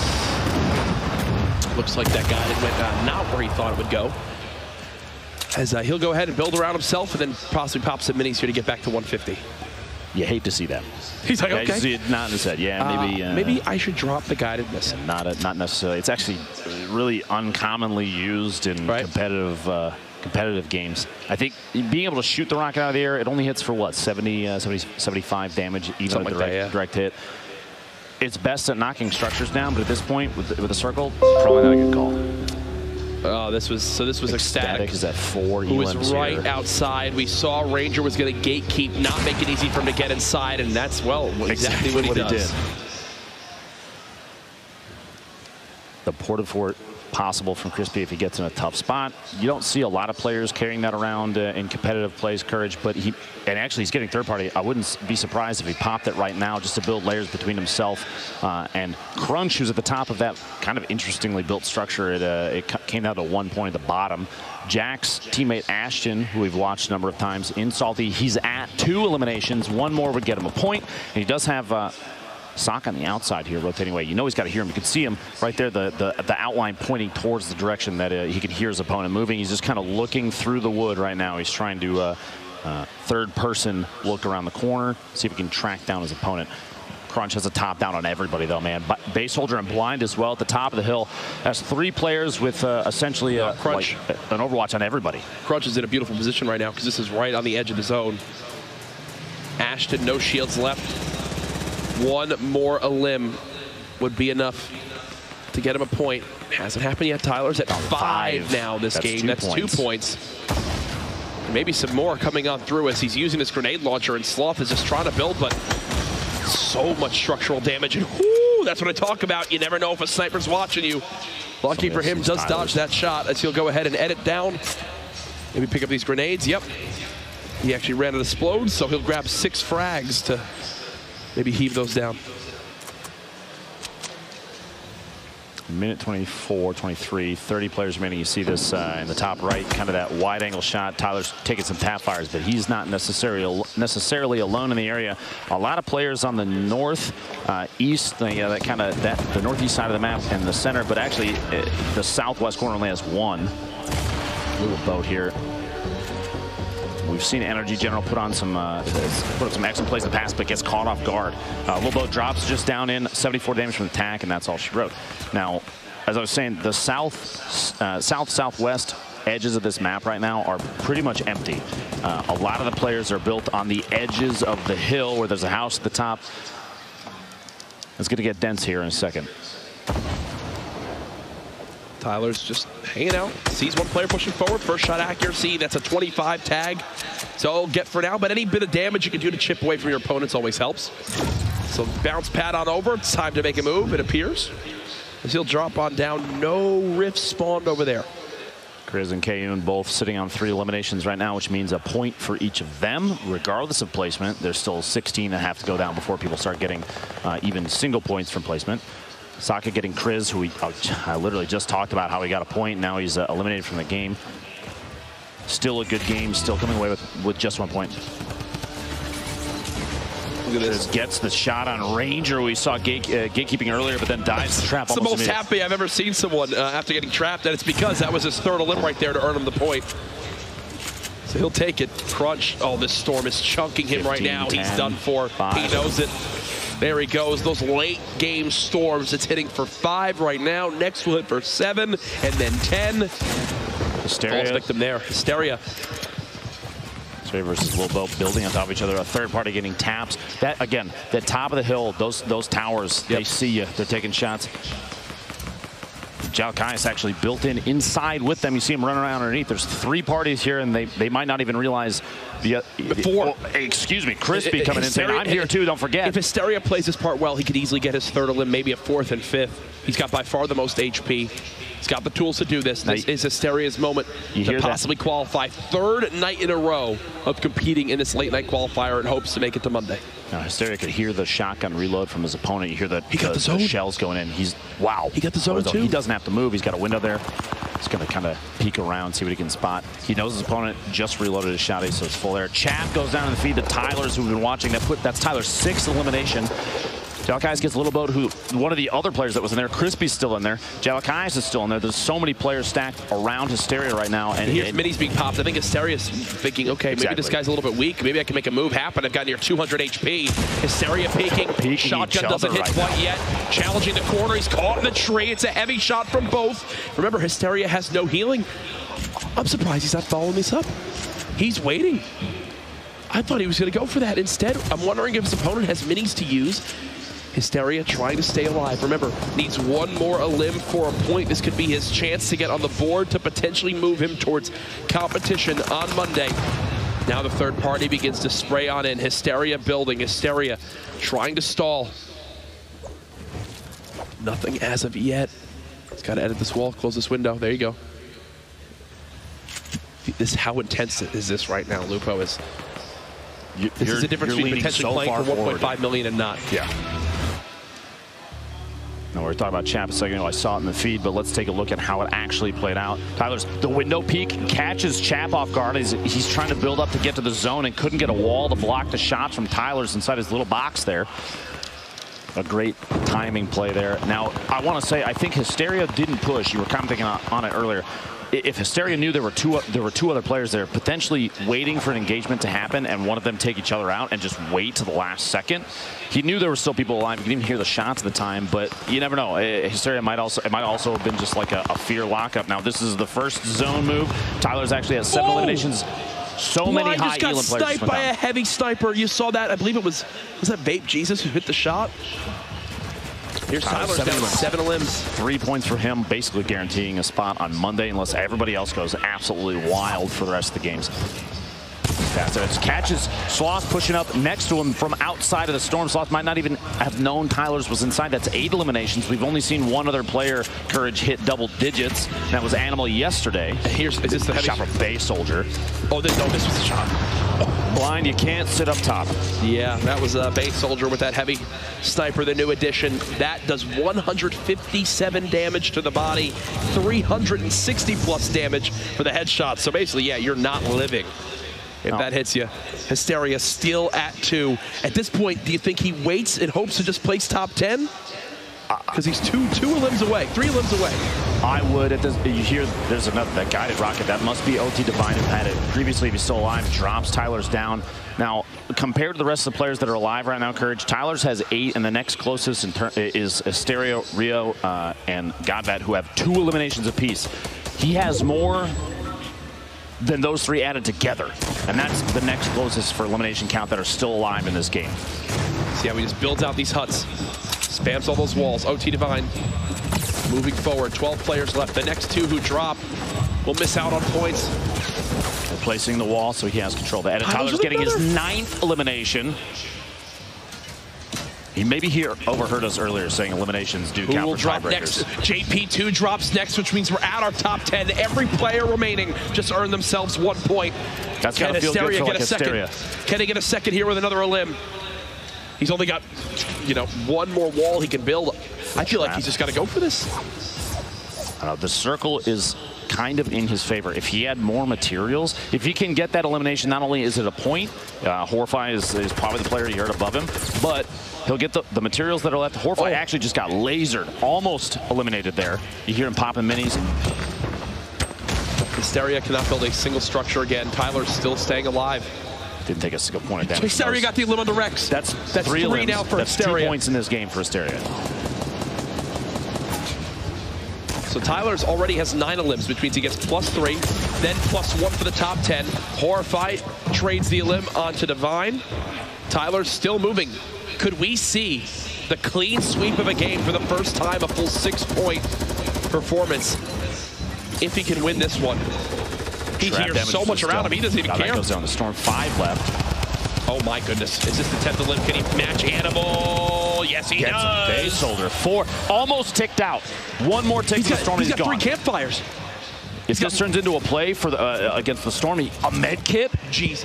Folks, Tyler's may clean sweep this game. He's going to be near the top amount of HP left in this lobby.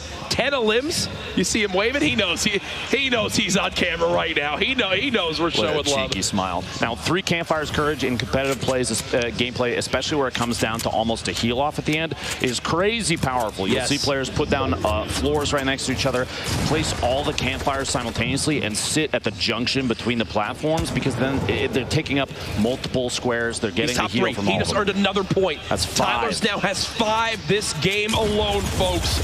He's so close. Down to the top 2. The speed that he had to get through 1v1 situation.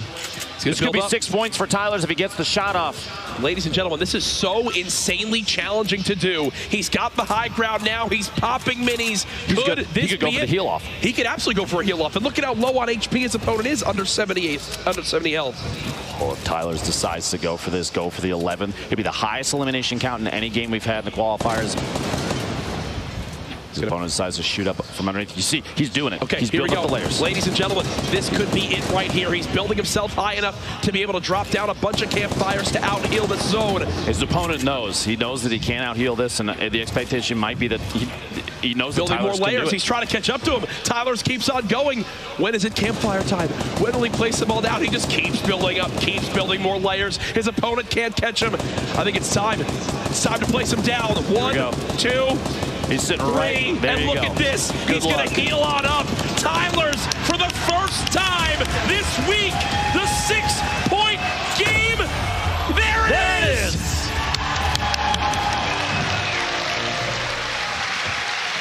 Hands down, the best performance we've seen in a game thus far, throughout every heat, throughout every qualifier, and that smile sums it up perfectly. The 6-point performance, absolutely insane stuff.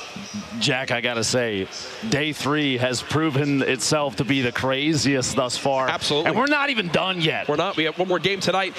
That was like Tyler saw Tifu's crazy end. It was like, you know what? I'm going to one-up you right here. 1 second. I'm going to one-up you right here, my friend. Brilliantly played, getting those levels, making sure it's not easy to shoot him down. Drops all those campfires. 3 campfires.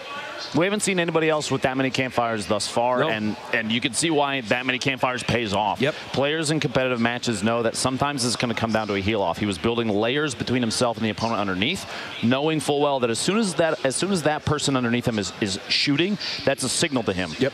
That guy cannot out-heal the Storm, and he's afraid that I can. So I'm going to build up. I'm going to put a buffer between myself and him. I'm going to put these campfires down. I'm going to outplay the Storm. GG.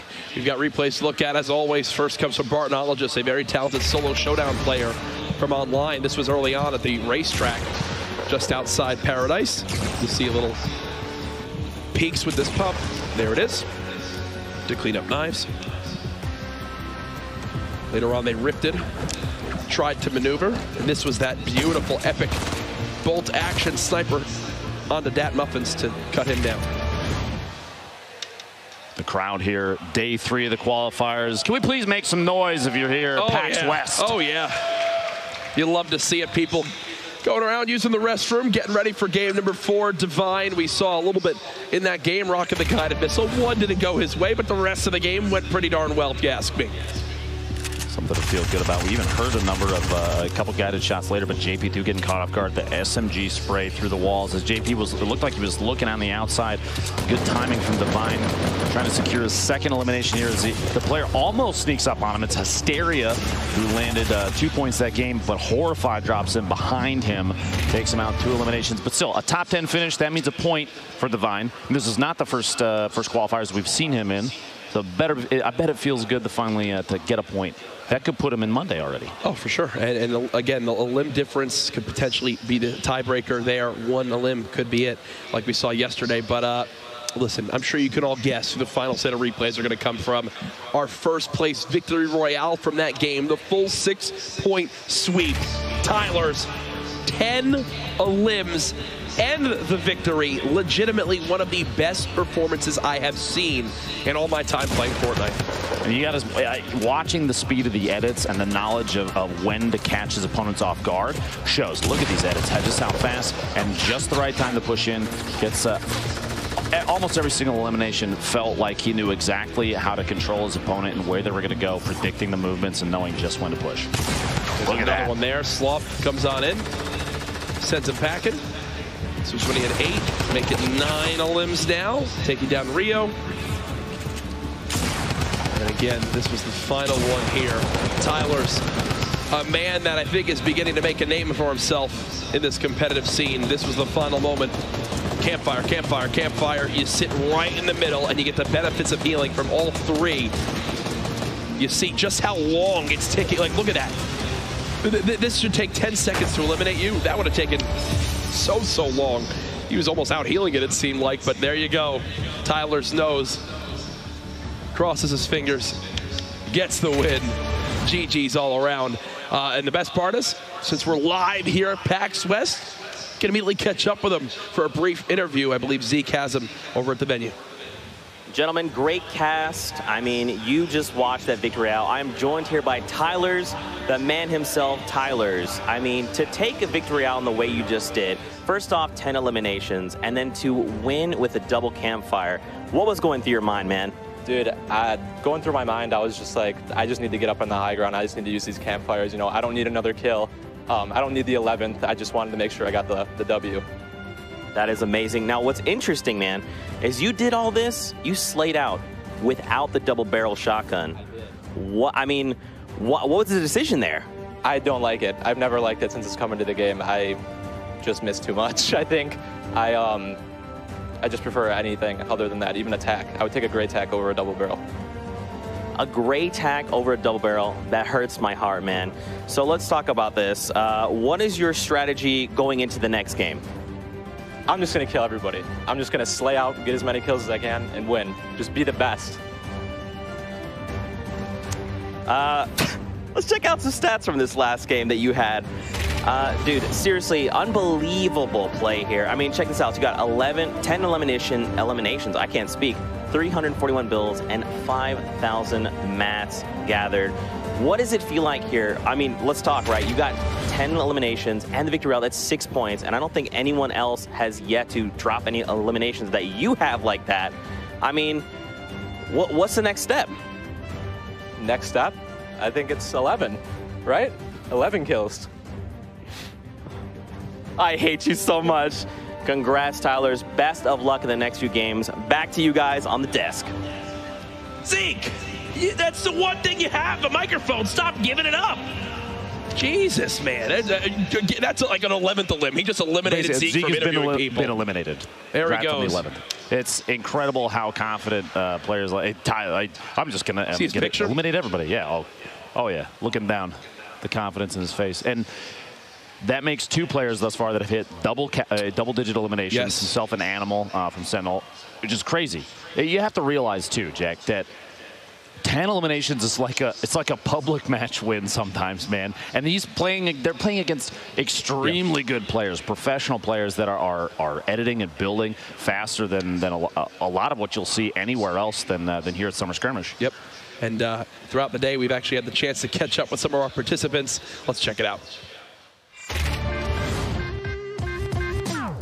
Well, as a streamer, as a full-time career, I want to try and push that career forward. And I have every cosmetic in Fortnite, every pickaxe, every glider, everything that they've ever released, I ended up collecting. I just want to prove that I can be considered one of the best in the game. I just want to make it my passion.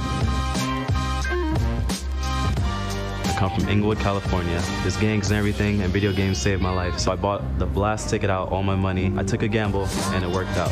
Kind of chased a dream, and I'm here today.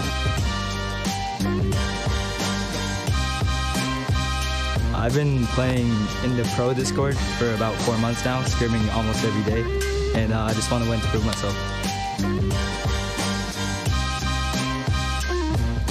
All the best guys are here, so I want to prove myself to be one of the best, and obviously the prize pool is just icing on the cake.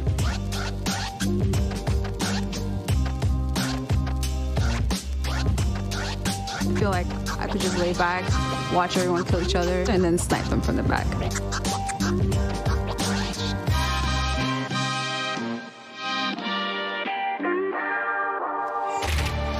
It's all about the good vibes here at PAX West at the Fortnite booth. Summer Skirmish, day 3 of the qualifiers. We have one more game left, and we will know every single player participating tomorrow for the $1.5 million on the final day of competition for the last 8 weeks of the Summer Skirmish. Jack, I'm setting alarms, man. Anybody you know, tell them 11 o'clock a.m. tomorrow Pacific. That's the time. Be here, especially if you're here at PAX West. Do not miss the event tomorrow because we have a crazy amount of gameplay coming from all these players. Are putting on such a show. And one of the things I noticed in there, it's not just a small collection of players. We have people from all over the world here to play across the ocean and back. It's incredible. Now, Jack, this is it.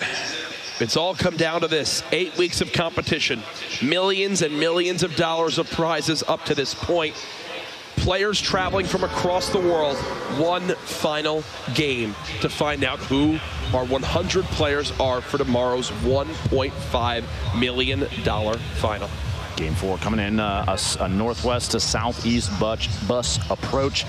And already at the top, you have people dropping over the water. You're going to have, looks like Junk Junction might be a little busier than usual. I would expect players to stretch Wailing Woods, Risky Reels, Flush and Greasy probably pretty often in a situation like this, especially competitive players. They know that targeting the outside zone is important. But Tyler's, if he's looking to put a record elimination count up this game, going for 11 or more, he's got to jump into the heat, and I think that's exactly the plan. Going to Salty smack dab almost in the center of the map, looking to see if he can pick up a couple early eliminations. Going to hit the treehouse. It looks like 3 chests possible. No, he flies past, going to the house at the end of the street there. This is actually my exact skin loadout. It looks like he bypassed a weapon, gets the pump action shotgun and an LMG instead, which is an excellent loadout up close against whoever's in the roof above him. And now it's kind of the time to choose when to engage. Whoever's up there, you better look out. Oh, he's great. He's got minis. He's going to fight this right away. He's going to fight this right away. Tyler's not only took the microphone twice from Zeke, but also promised 11 elims this game. So we'll see if he's a man of his word. Frankie has moved towards that middle treehouse, and I believe the player who landed on Tyler is actually built up and out towards a sniper tower, trying to avoid that engagement. Ashton getting an engagement over here at the hotel. Got to hit those shots. One left, and he couldn't secure it. Rogue's Double O Flower gets his first elimination. Only 14 HP left. Did he have 200 health already? It looks like he might have. Right. And actually, earlier already this evening, Flower had secured 4 elims in a single game, which it means he's got 1 point and 5 elims minimum for the night. That can put him into Monday, even if he doesn't get another point, Jack. We've seen people make it in with 6 eliminations and 1 point. Tempo and Tilted, which is surprising. Tempo knows that players like Nick Mercy gets the shotgun shot from, looks like down the stairs. It's Crypto from above, actually, pushing in now. Maybe here's the shield. The mini popping, and Tempo's going to try and layer up against these early game materials. Super important. Even though he doesn't have a lot of them, he's got to position them. Like Crypto for the shot there. Tempo, this is like mid-fight harvesting materials, knowing that every piece that he has counts. Yep. Every layer is stopping a shot from that shotgun. Here's Ecstatic over towards Double L's. Ooh. Eliminating Ectic. Another controller player. It's great to see both controller and keyboard and mouse players staying competitive against each other. Putting on a good show here in Tilted Towers. Tempo trying to he's still on the hunt. Still looking for this. And he's not the only one here. It's not a 1v1 anymore. Nope. Lavish and Crypto are here against Tempo. I would expect as soon as an elimination happens on one of these players, the third party is going to push, hearing potentially a shield break, something like that. You're going to see quick, aggressive gameplay from all 3 players here as soon as something starts. So you see Tempo's like looking towards his back, even though there's players near him. He's looking to see if maybe someone from Big Gray is going to begin to shoot down on him or something along those lines. He's got to be wary of that. Nice little loadout here for DT. We'll be able to loot as well this campfire. Hunting rifle. Another gold compact SMG, the legendary compact SMG right there. Shoots in the feet. Went out with a bang. Looks like a self-elimination. Hysteria takes out Steph Ryu, who we've watched a number of times over the course of the last few days. But here we go, Tempo. layering up. He looks like he owns a number of surfaces in the stairwell. Players will take advantage of that. Fourth party now. Everybody, there's a party going on here, and everybody wants a piece of these elims. These early ones count big time, especially if it's could potentially be a player's first point. Well, there goes half of double L's. Editing his way in. Tempo sees. I almost expected a shotgun shot trying to snipe an elimination there. Marsh in the feed taking a little boat out. Stick the General getting elimination on Bumboy while these players are still untilted.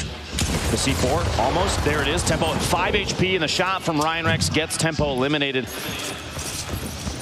think Tempo's still got to be proud of his performance tonight, though, especially from earlier on. Sheesh, that's an awkward spot for Godvat as King BO2 just beams him there with that little health. But then, unfortunately for King BO2, you see, I think that was blind C9 pushing blind on it, right? And back here, Senrio back in Pleasant Park, going for the revolver shot, misses it, but doesn't even matter. Gets elimination on GS Logan. This is first for the game. Joker Untamed, who we saw earlier during the little player preview there, gets cool lucky horseshoe here. Southwest, this is that pair of double buildings southwest of retail. That's 2 elims for him. 1 elimination gives him a point. 1 more there. Posey says, I heard the fight. I'm on my way in, and this is a perfect example of third partying. The sound cues, people will hear it, and actually maybe not. He was still smacking materials on the way in. Joker Untamed might have caught him off guard. He's going for this, and he has no idea just how much health Posey has. Posey's. Oh, the third party, the snipe, 162 meter. Wow. I'm assuming that is our furthest elimination of this game so far. And there's a look at it there. Just how far away that snipe was. Yes, it was the furthest elimination at 163 meters. My goodness, folks. Now the storm's starting to shrink. Currently, it's an interesting stat. It is 1,600 meters wide right now. And here, Crypto getting lavish.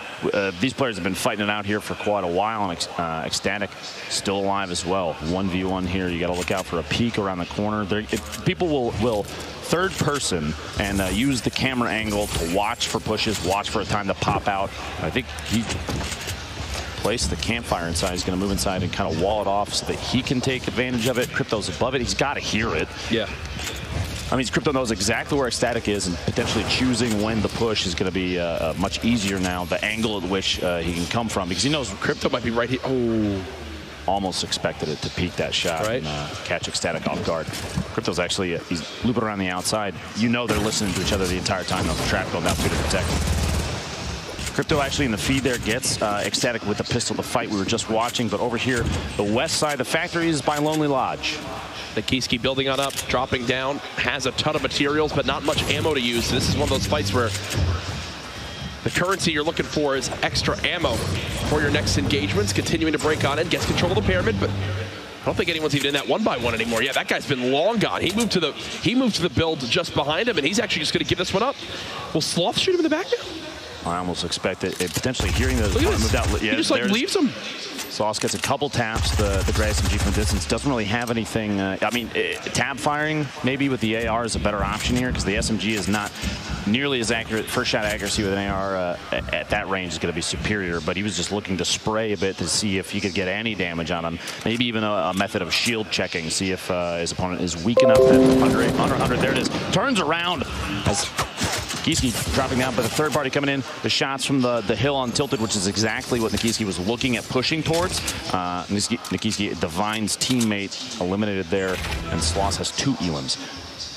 This was King against Blind. Blind just drops on in, and 2 quick crits from that tack shotgun will send him home. Here's Tyler's from last game, promised 11 elims in that interview. Still at 0, but still, it doesn't matter for him. He had the perfect performance in game 3. 53 players left. The circle's about to close. We're going to see where people are going to have to move next, and it's basically centered in the previous storm. So everybody's about the same distance, equidistant from the outside edge. Nobody has too much pressure, but there is under 2 minutes. You got to start making moves before too long, so you want to get into these circles early. Competitive players, they're going to try and gatekeep, and if you're outside of the circle, oh, fade! Baited. Tyler's goes down, 0 eliminations. Heavy shotgun, man. Heavy shotgun. The highest damage output of any shotgun. That heavy when it hits a crit headshot, and it shows it right there. That was Tyler was running in with 142 HP. Kev is popping the chug jug, hands off the keyboard, just hoping it even has time to use it. It's on the far west side, too. You see the map there in a top-down view of the area that Kev's getting that the chug jug off on. Two players already engaging each other. It looks like someone is trying to hunt Kev down. The audio cue from that chug jug could be very revealing. Players like General, you see that? He's pyramiding on top of his own ramp to block a pyramid attempt from his opponent. Maybe even a trap player. Gets the shotgun shut off. Looks like 80 shield damage, which means he knows his opponent still has some shield left. You didn't hear the audio cue. It's Yo-Yo, keep it up, a player we've seen in previous summer skirmishes. Puts on a good show, but cannot clutch. Gets dropped down. General drops the platform out from underneath him. Yo-Yo falls in and gets shotgunned. He's trying to move quick to drop down. There you go.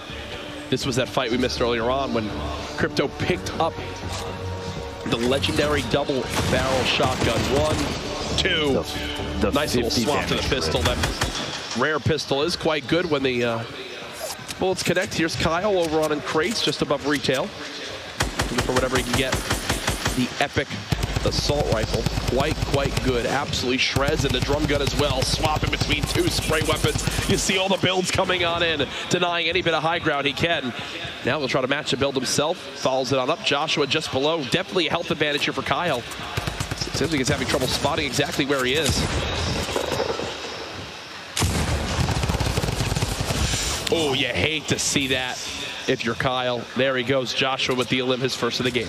Now you see the board here, 6 players currently with 3+ eliminations. Actually just went up 7. DT, Sakairos, and Marsha, the only ones still alive though. So you've got 4 players that have earned themselves a single point, plus those elims, which can mean all the difference for tiebreakers. We still have 3 alive that can keep pushing the elimination count, go for more points. Only 2 more eliminations separate them from 2 points, and that we've seen the last 2 days has been enough to push them into Monday's grand finals. Diabolic. Falling down this hill. Look at the zone at his back. Time is against him as he's going to have to move on in. Knows there's one player in this broken house. Speedy peaks. Nearly gets a haircut there from the player. He's going to keep on moving. Keep placing these walls. Damage yet either. 100 still. In the feed, Blind goes down to Rex. And Blind this game did not have enough elims to get a point. Not high enough rank to get a point, so no points from this game for Blind. As previously we were watching Joshua versus one on the backside of the wall here. We were hoping, I guarantee you, Kyle was beating himself up. There's a level of inaccuracy there. The spray from the SMG just didn't connect enough. His tracking was not very good in that fight, and that's what cost him the grenades. Sakairos trying to outbuild it, trying to stay alive. Not many mats left to his name. 3 limbs so far, so 1 point earned, but now he's getting shot from multiple areas, down to 5 HP. I think the end is near here, Lupo. If he clutches this, no. He almost used the rip to go. Oh my gosh. Opted not to because the shot stopped. He's going to get bandages off. Nope, he heard more shots come in. A layer got knocked out, and that's a good call. I'm actually extremely impressed at the hesitation on using the rip to go because he was trying to hold on to that. It's such a powerful item to have late game. You can reset an engagement that you are at a big disadvantage in by just getting up on top of everybody. But he has to take advantage, box himself in, and I'm going to be honest with you, this is an extremely obvious location. Those walls don't belong. I mean, they don't belong to the. What gives it away? Exactly. That they're building, that they're not obviously the same structure. There's a lot that's not good for him right now. If somebody watched him move in there, they're going to take shots. Yeah. I don't feel like very often you'd see a player box themselves in something like that because it's very telltale. Look at everyone outside this next zone. There's going to be a lot of people coming in. Everybody that's inside the current zone down there in the south. I wouldn't be surprised if I saw maybe one of those players, the 4, the top side, move north and try and build up, or even that northwest, whoever that is in the northwest, start gatekeeping. You're going to have a lot of people coming in, definitely from Salty. It's a very popular spot. Plus, everybody from the west side of the map, they had to push across the river. They're going to have taken each other out. They're in a prime position to get Kevin Hysteria. Kev trying to build on up. Hysteria had much lower health, but that's not the case anymore. Hysteria, 3 eliminations. And the sigh of relief, it seems, from him as he lives to see another day. Gone nearby as well. Kyle looking to push his engagement. I think he thinks Hysteria is very weak, but little does he know, Hysteria was basically gifted a med kit. He's still got some shields left. I think that this is Hysteria's fight to take as well.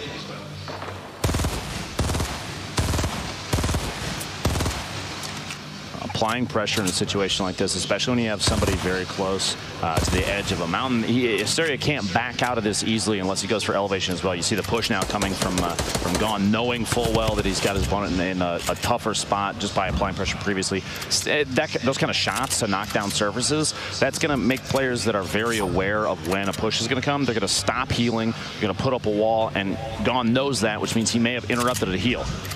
The aggression, it's absolutely perfect time, but Hysteria going for a play there, trying to get him on YouTube and jumping up above the bounce pad to get elevation. A brave play. 41 damage, no shield remaining. He's going to go for it. Another one, the shot's midair and gets the elimination on Gone. Beautifully done by Hysteria, his 4th elimination of the game. And he's going to go ahead and drop out into the low gravity zone. Ooh, that clinger lands right behind 42 MZ. The clingers aren't being stacked, so you know, structures. He's able to get out with his life. MZ with the heavy sniper rifle. Remember, that does 1,100 damage to a wall, so it instantly destroys anything. Metal, brick, wood. He's made into the zone, though, so I think he's pretty content with where he is right now. No. He's gonna, no. Do it. Oh. Almost. This player. Now, I'm curious if 42 realizes there are a number of players underneath him. There are actually 2 underneath him in the tower. And he wasn't even paying attention to that. He was watching the third party, which I don't blame him. The people underneath, unless they start smacking out the materials underneath him to drop him down, he doesn't really have to worry about him too much. This low grab zone, I'm going to be honest with you, I would avoid that entirely unless you were forced into it, because those jumps, you float so much that if any player, especially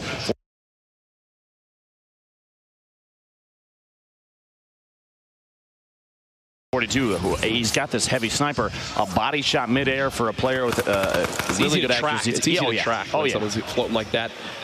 42 just sitting above, still at 1 limb. Don't know exactly where he stands in the standings. Really have to force a fight, maybe go for these couple limbs to get a point on the board. Now, Bearded, DT, both have 3 eliminations. That's a point apiece. And Hysteria actually right now with the most in this match at 4. But nobody's got the 5 yet. 5 will get him to 2 eliminations. 2 points. My apologies. There's that heavy being used. He cuts down that wall instantly. Almost had a chance to get a free point of damage on, but I do have to give some props to Hysteria. You know, playing every single day so far this week. Not getting frustrated. Goes for the quick scope. Doesn't actually happen. Can't follow it up, and now there's the third party as well. He's just going to get close and potentially dive on in. He's playing just to be on the edge of the zone again. This has been 42's strategy for the last 2 circles. Now he's officially safe.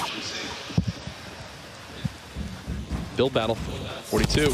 Pyramids from both sides. Hysteria on the ground, just throwing some grenades. Not much ammo left. Needs to use anything he can get to drop this player down. Can he get the 5th limb? Joda down to just, what, 30 HP and some minis.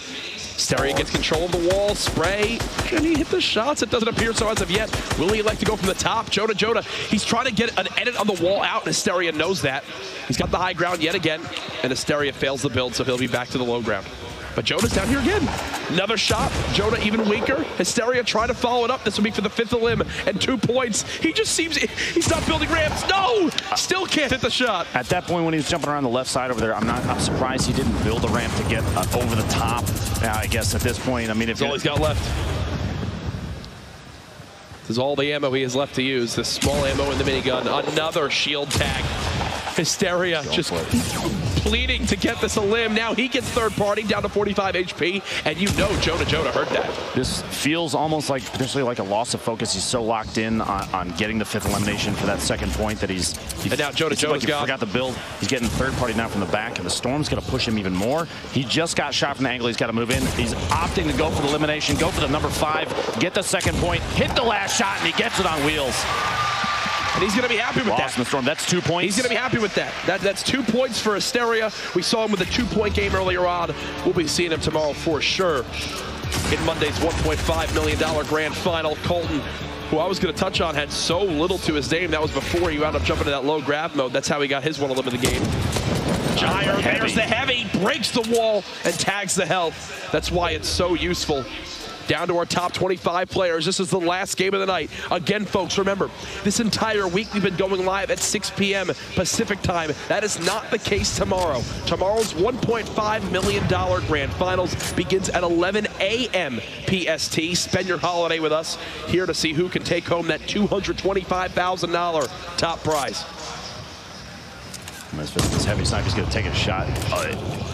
Very close to catching that player in the top of that 1-by-1 off guard. It's funny, he takes a shot, he backs back down the ramp, and the reload on that relatively long. He has an opportunity to take his hands off his keyboard and mouse. The shots there from Frankie, who we saw earlier, gets diabolic.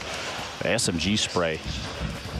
Up close, that thing is a blender. It hits so hard, and that's why we're using it. Wow, the snipe coming in, knocking the surface out as Knives is pushing across, trying to get underneath. Congrats, he got his challenge done for building structures. Wow. It's a tough one. It's a tough one for some of these players. There's Knives building below. Jair just more than happy to peek with this heavy sniper, looking to see if he can catch him off guard like the player on the edge of the zone. Nothing as of yet. He's got all the ammo in the world to just chill up here. His loadout is actually absolutely ridiculous. Oh, it's brilliant. He has a ton of materials right now. He has 2 full shields. He's sitting at 190 total HP. And actually, if you see the keybinds, you see their spell Lupo. Did you catch that? No, I didn't. Not even kidding. Roll it back. Check the clips. He's earned himself a new fan from you, but it's been 1 minute and 30 seconds from the last limb. I believe we just had one. So yes, there it is. Loop. Oh, whoa. The build keybinds. the extra, but that's actually really funny. Prism Nazgul, the Storm starting to push players in. This is where we get some crazy engagements. Everything kind of turns into chaos. You see a lot of players stacked on top of each other in the middle, but who's left on the outside? That east, south, and southwest sides, they're all going to have to push in. You see he just needs one more for a point. Nazgul getting young Prism in the feed. Shotgun shots. SMG spray right there. He's looking. He's hunting. Jair wants one more shot with that heavy sniper. Fade right on the edge. Just barely safe, but he's going to have to move quite a bit. The next circle is in the southeast side. Only 123 metal left to his name. Nazgul under 50 health. Airco maxed HP right next door, wondering if he's able to push on in and try to force that engagement. Kriz is still in this as well from C9 at 200 health. A strategy we've seen with this heavy sniper, you kind of use it as a battering ram to push through a wall, then follow it up with a shotgun. Look at Saka has literally 1 health, 1 HP. But how would Jair know? Faye gets the elimination on Rex in the feed, taking the shot, just barely clipping his own floor after the snipe shot. Potentially maybe cost him a little bit of damage there since the shots didn't go in on the safe wall. Again when we get that replay? He's got to move just a little bit. He's actually not had to move for the last, what, 2 zones? Can't ask for much more if you're Jair. Going to have to wiggle this time around, too. Partnologist super close to his opponent there with 1 HP, Saka, and we have Fade here basically. Jair got the snipe! He did. He just got the snipe on the big saucy, which will give him a point. That might be the thing that qualifies him for tomorrow. We'll see in the standings after this game. Fade not realize there was somebody right next to him moving in. He died to the zone too. Fade dies to the zone. He was at 4 eliminations. Yeah. If he had made the choice to try and get a shotgun shot off on that player that was also stuck outside, that could have been a second point for him. But he didn't. He went for the push, and there's so many layers there. Here it is from Jair.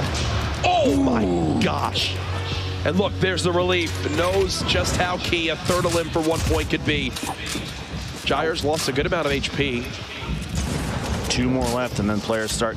Crispy just was lost the storm. 2 more players go down, and then everybody that's left gets at least 1 elimination just based, or sorry, 1 point based on rank alone. Jair going to layer up on top of himself. Now's the time. You just kind of hang out inside. Only 30 HP left, so he can't take too much storm damage. The storm doesn't affect shields. Players, these guys, they're so on top of that he knows he's got to start moving early. He knows he can't spend too much time in the storm. He can't move too early, though. You're going to take some ticks from that. Like these catacombs of buildings inside here. All the players that they put down just to secure every movement they can. There's so many angles of C4, and his builds might not be enough to save him from something like this. We'll see here in a second. He's going to try and start making moves. 2 more players need to go down, and then Jair gets a second point here, which would put him in potentially on Monday. He knows this too. He actually, I thought he got pulled into the rift to go too. We swap perspectives to Barnologist. Lands. There's multiple players, both above and below him. The footsteps are every direction. Another rift to go was just used. Fake Jesus eliminates 1. Airco, and that a limb. Jair gets a limb in 11th place, so he doesn't earn the extra point. That gives everybody that's still alive a single point, though. Barnologist just watched somebody drop down. I'm surprised he didn't peek over the corner and try and go for a shot. That shotgun. But he's waiting inside, secures himself inside a little base. Airco, Vape Jesus getting multiple eliminations to feed. Frizz takes Airco out. Ponzi all eliminated. Geomoc's had a quiet day so far, but this is his opportunity. A victory royale, 2 more limbs. Either of this could really just fly him up these leaderboards to join Tempo and Tfue, who we're expecting to see tomorrow. Barnologist with his second elim of the game. 5 players left. It all comes down to this for some of these players. The launch pad to re-secure the high ground. Barnologist starts to play the low ground now as well. Looks like that's Tempo Vape Jesus who's dropping down. 3 players left. Barnologist with another elim to knock out JP2 from LG. This gives Vape Jesus 3 points based on being 3rd place and having 3 Same elims. with Barnologist. Excellent games for both of them. Barnologist gets the drop in and the trap for the elim. The last 1v1. That trap might come in big depending on the angle. Oh! Goes off. Jamok dodges it. Trying to peek up over the top. This corner right here could be it. He's got to watch this trap on the other side of the wall. Drops on down. The quick tag. Shotgun in the Gets hand. him around the corner. Jamok with the victory. You were literally just saying a quiet day up until right now. He needed and that right there. Yeah. He needed that right there, and he knows it. The sigh of relief. He knows that might have been all the difference. Dodges the trap twice and gets the final limb for the victory royale.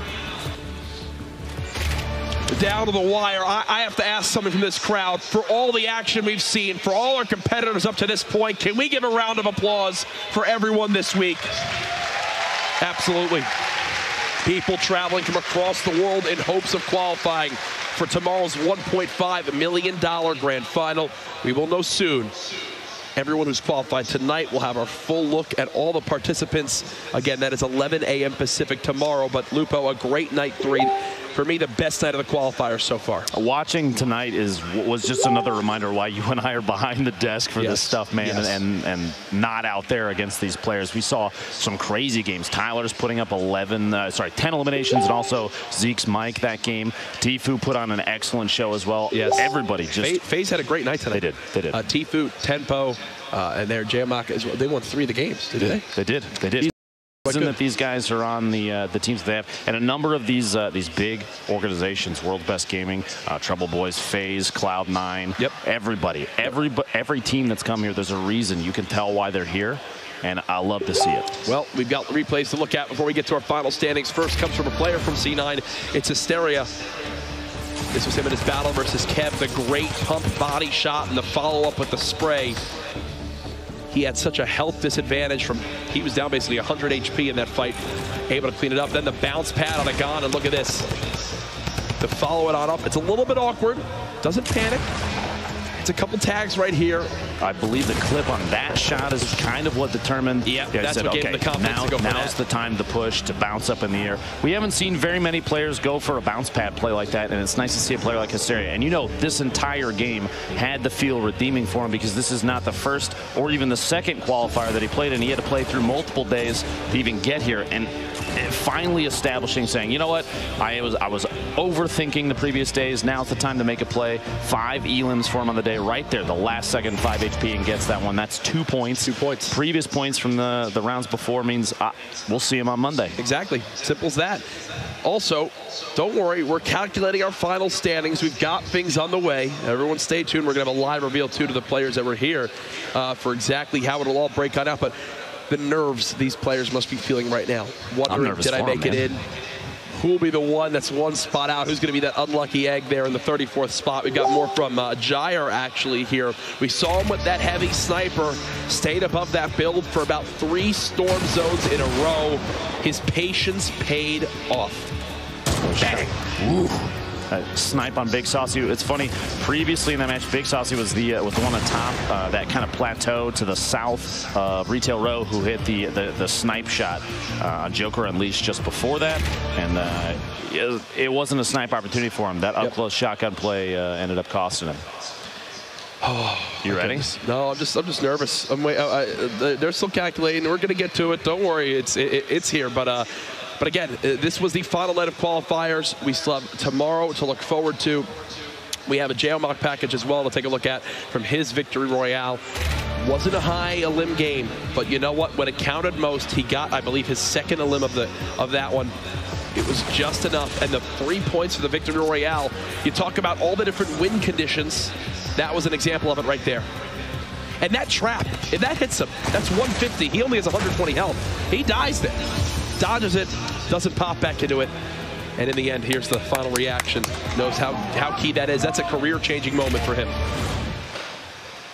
I'm nervous. Yeah? I want to see it. I want to know who's playing tomorrow. We're not even involved in it. My hands are sweaty, though, man. Tomorrow is going to be incredible. Yes. They have everybody that makes it through to Monday's grand finals wins a minimum of $5,000. But if you get first place, Courage, it's $225,000. Yes. $1.5 million total for all 100 places. That's insane. It's absolutely insane. No, it most certainly is. Now, there's so much stuff going on here at PAX. So many things to look forward to.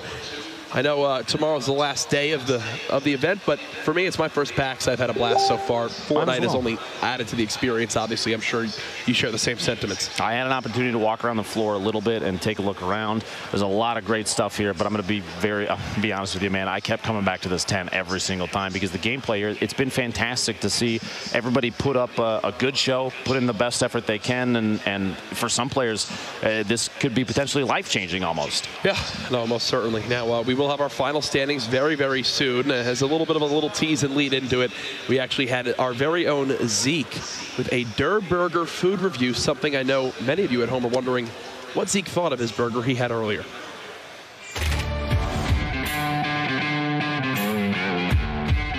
What's up, guys? Zeke here, and I'm coming at you live from PAX. Fortnite is on point, and if you can see behind me, we've got this Der Burger truck. That's right, you guys feel free to wave. I'm gonna taste this delicious Der Burger and give you my review. Let's go take a look. One Royale with cheese, please.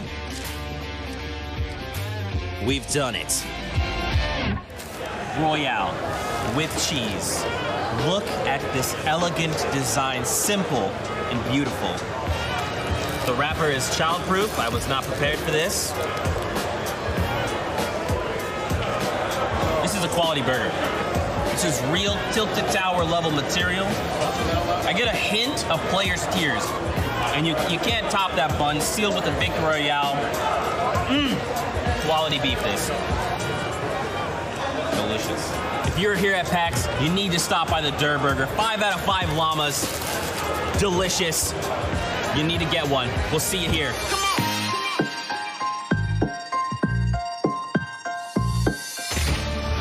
Oh, Zeke. Always has such an interesting way with words, and he shows it again there. I love the bush just watching over him. I have received word. I have received word. I believe it is time to live reveal to our players who will be moving on. They are still sat in their seats. It is incredible because they're all on the edge of their seats wondering if they did. Some probably have an idea, but others, these tiebreakers, it comes down to the wire. Who will be the top 33? It will be revealed live on their screen here. There is a look at the players. I can't even imagine what's going through their heads right now. Tiebreakers, a big piece that you mentioned. The first thing that's checked, Victory Royales. But then after that, eliminations, and a lot of these players are playing very aggressive. Yep. Following that, average placement, and then a coin flip. But man, the stress, the excitement. I can't wait to see Courage. Right. And don't worry, we'll have your full list of qualifiers and finalists for tomorrow as well, coming soon. There's everyone in the venue, though. As people check it in, seeing what their families and friends are saying after watching the big qualifier so far. Obviously, some people probably realizing, you know, hey, didn't work out for me here, but can still be proud of making it this far.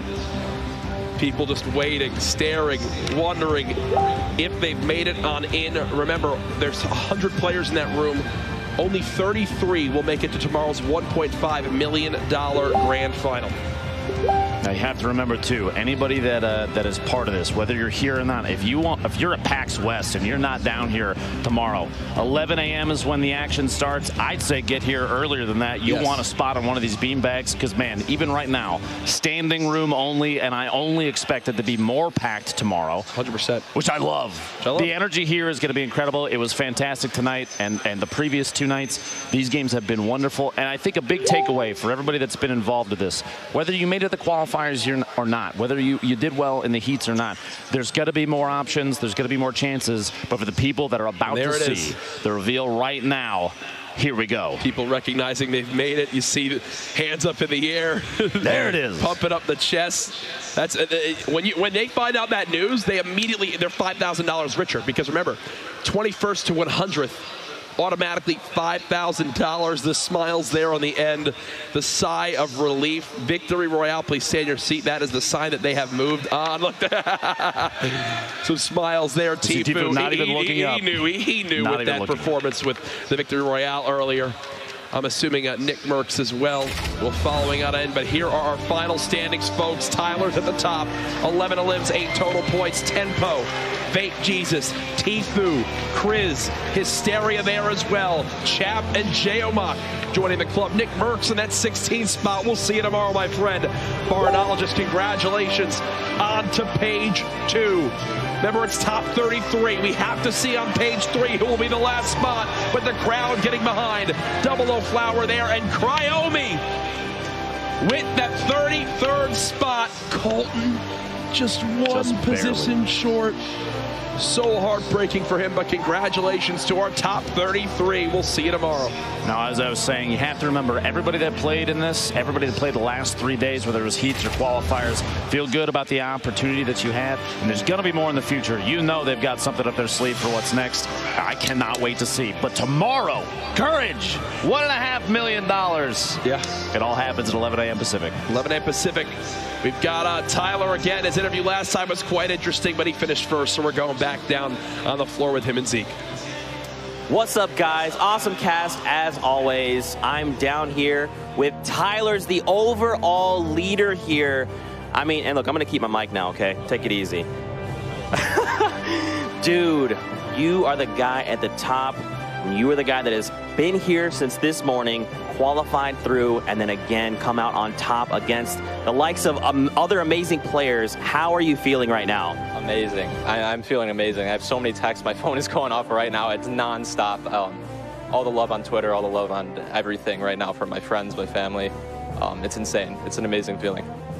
Now, what does this mean for you, right? If you're going to go in on Monday, tomorrow, and you let's say you win the 200,000, what is that going to mean to you? It's going to mean everything to me. I mean, it proves that I can compete at a high level, which is just what I want to do with myself. I want to play Fortnite. That's it. I want to be known as the best. You're the best in my eyes, even though you steal my mic.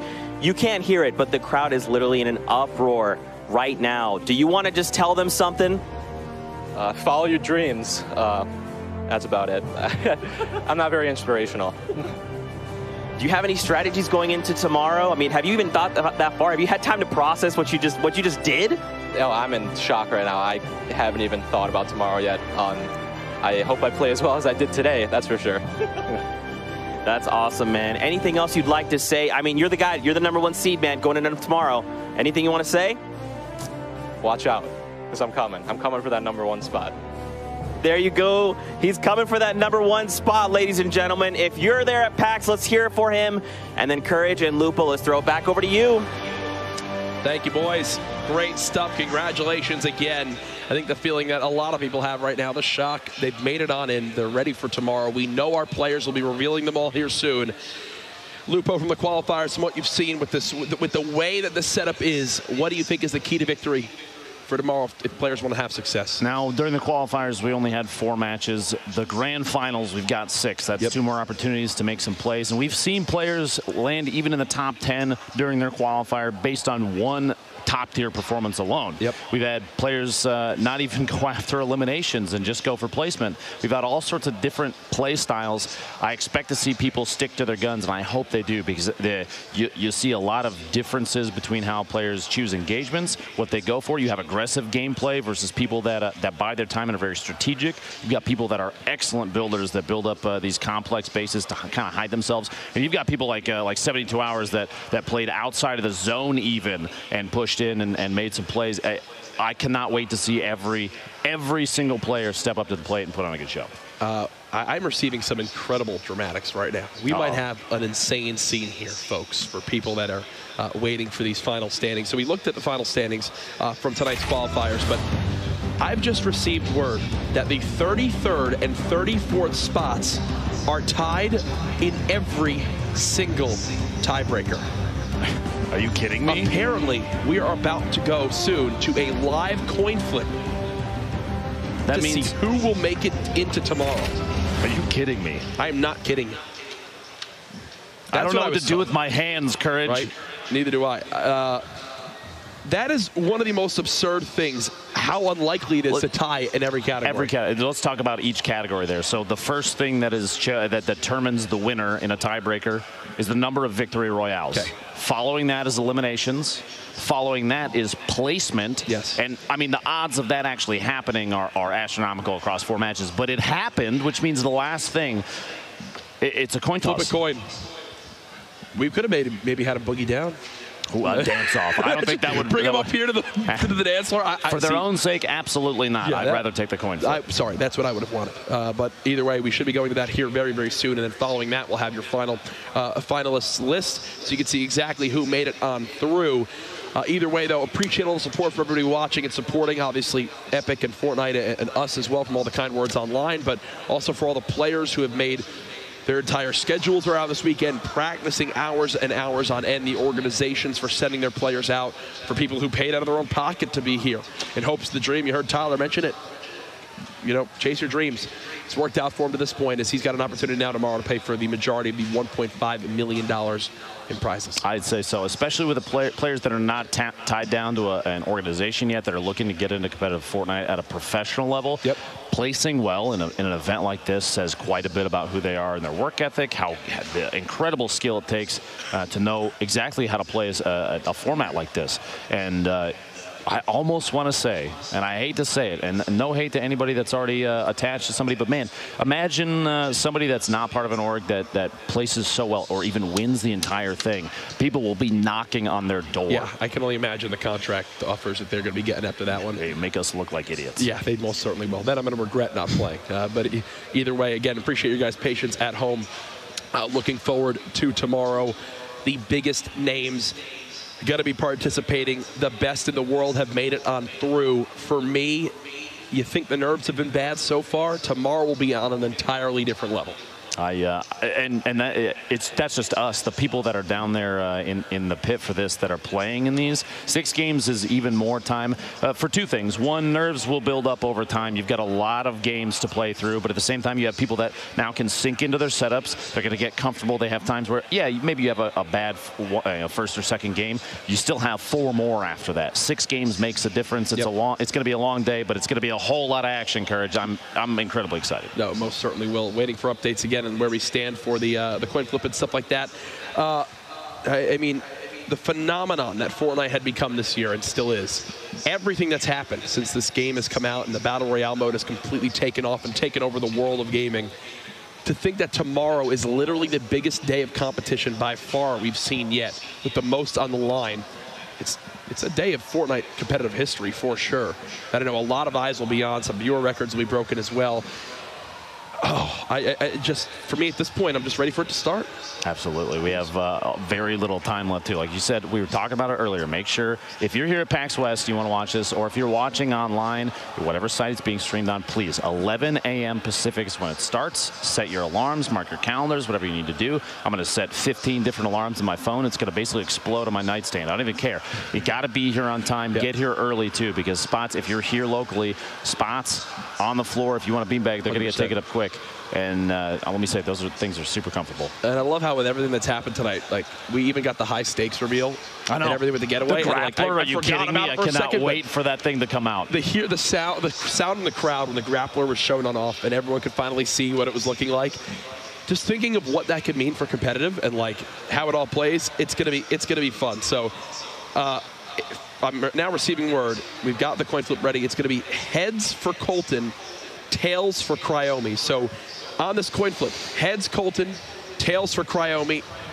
Zeke is ready. Literally a life-changing moment right here for one of these players for the opportunity tomorrow. Zeke. Ladies and gentlemen, in the event of ties, we go to coin flip. Now here we go. I'm going to flip the coin. Here we go.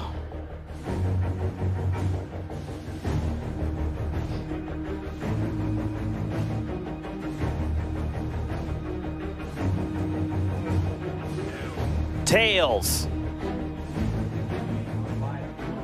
We've got a decision. Moving forward. Cryomi. That might be the most guys. dramatic finish for 33rd that I think we could have possibly had. Literally today was insanity. We had insane plays, and now a tiebreaker and a coin flip that I'm going to be honest with you, I never thought that would possibly happen. That puts Cryomi on the list for the finalists, and I want to see everybody else. I want to see the whole list, Courage. Ladies and gentlemen, here's our participants for $1.5 million tomorrow from night 1. 72 hours was an absolute beast. Day in and day out, Nate Hill from FaZe Clan, another big name. Rise Wheats, the final game of night 1, made it on in. We saw some incredible performances from top to bottom. And Dremin, the last spot with just 1 total point, was just enough from night 2. Animal, the insane performance, the 10 elims. We talked about Aiden on controller, Lupo. It was absolutely wild. And keep in mind, if you're watching this anywhere, these are the names to write down and clip and post all over social media so that everybody knows exactly who to watch for tomorrow. Poach from night 2. That's a name you cannot sleep on. Did make it on through alongside Cease. And then there you see night 3. Tempo, Tfue, Hysteria, Chat, Geomach, Nick Merckx, Blind, Flower. Down there at the bottom right. At this point, ladies and gentlemen, if you are not watching tomorrow, what are you doing with your life? Real Cryomi's got to feel real lucky right now. That coin flip deciding to put him in as well. This is the entire pool, all the players for the grand finals. $1.5 million on the line, Courage, and it all starts at 11 a.m. Pacific. This is it. Shout out to everybody who's been watching, our sponsors as well. Logitech, Astro, Respawn on the chairs. Couldn't do it without you guys, so thank you so much for your support of the event. The stage has been set. We know our 99 players. Lupo, final thoughts heading into the grand final. Tomorrow is going to be incredible. We've seen accelerated gameplay from a lot of players, defensive building that you don't see very often. And the gameplay here it's a learning experience for both the people that are playing and everybody watching. It's been incredibly exciting. We've had some really solid shots, and we're not even done yet, Courage. We have 6 games left, and I cannot wait for tomorrow. This is it, Ben. Oh, thank you. I got you. I will never leave you hanging, brother. Appreciate that. What an honor it's been to be part of this. I know we've been having a blast so far. Hope you guys have been enjoying the show. Ladies and gentlemen, this is it. Tomorrow is the largest day of Fortnite competition by far in the game's history. 11 a.m. Pacific time. $1.5 million on the line. 99 of the best players in the world. For everyone involved in the broadcast, thank you so much for watching tonight and for the whole week up to this point. But tomorrow, the summer skirmish comes to a close. Who will win $225,000 and the title of champion?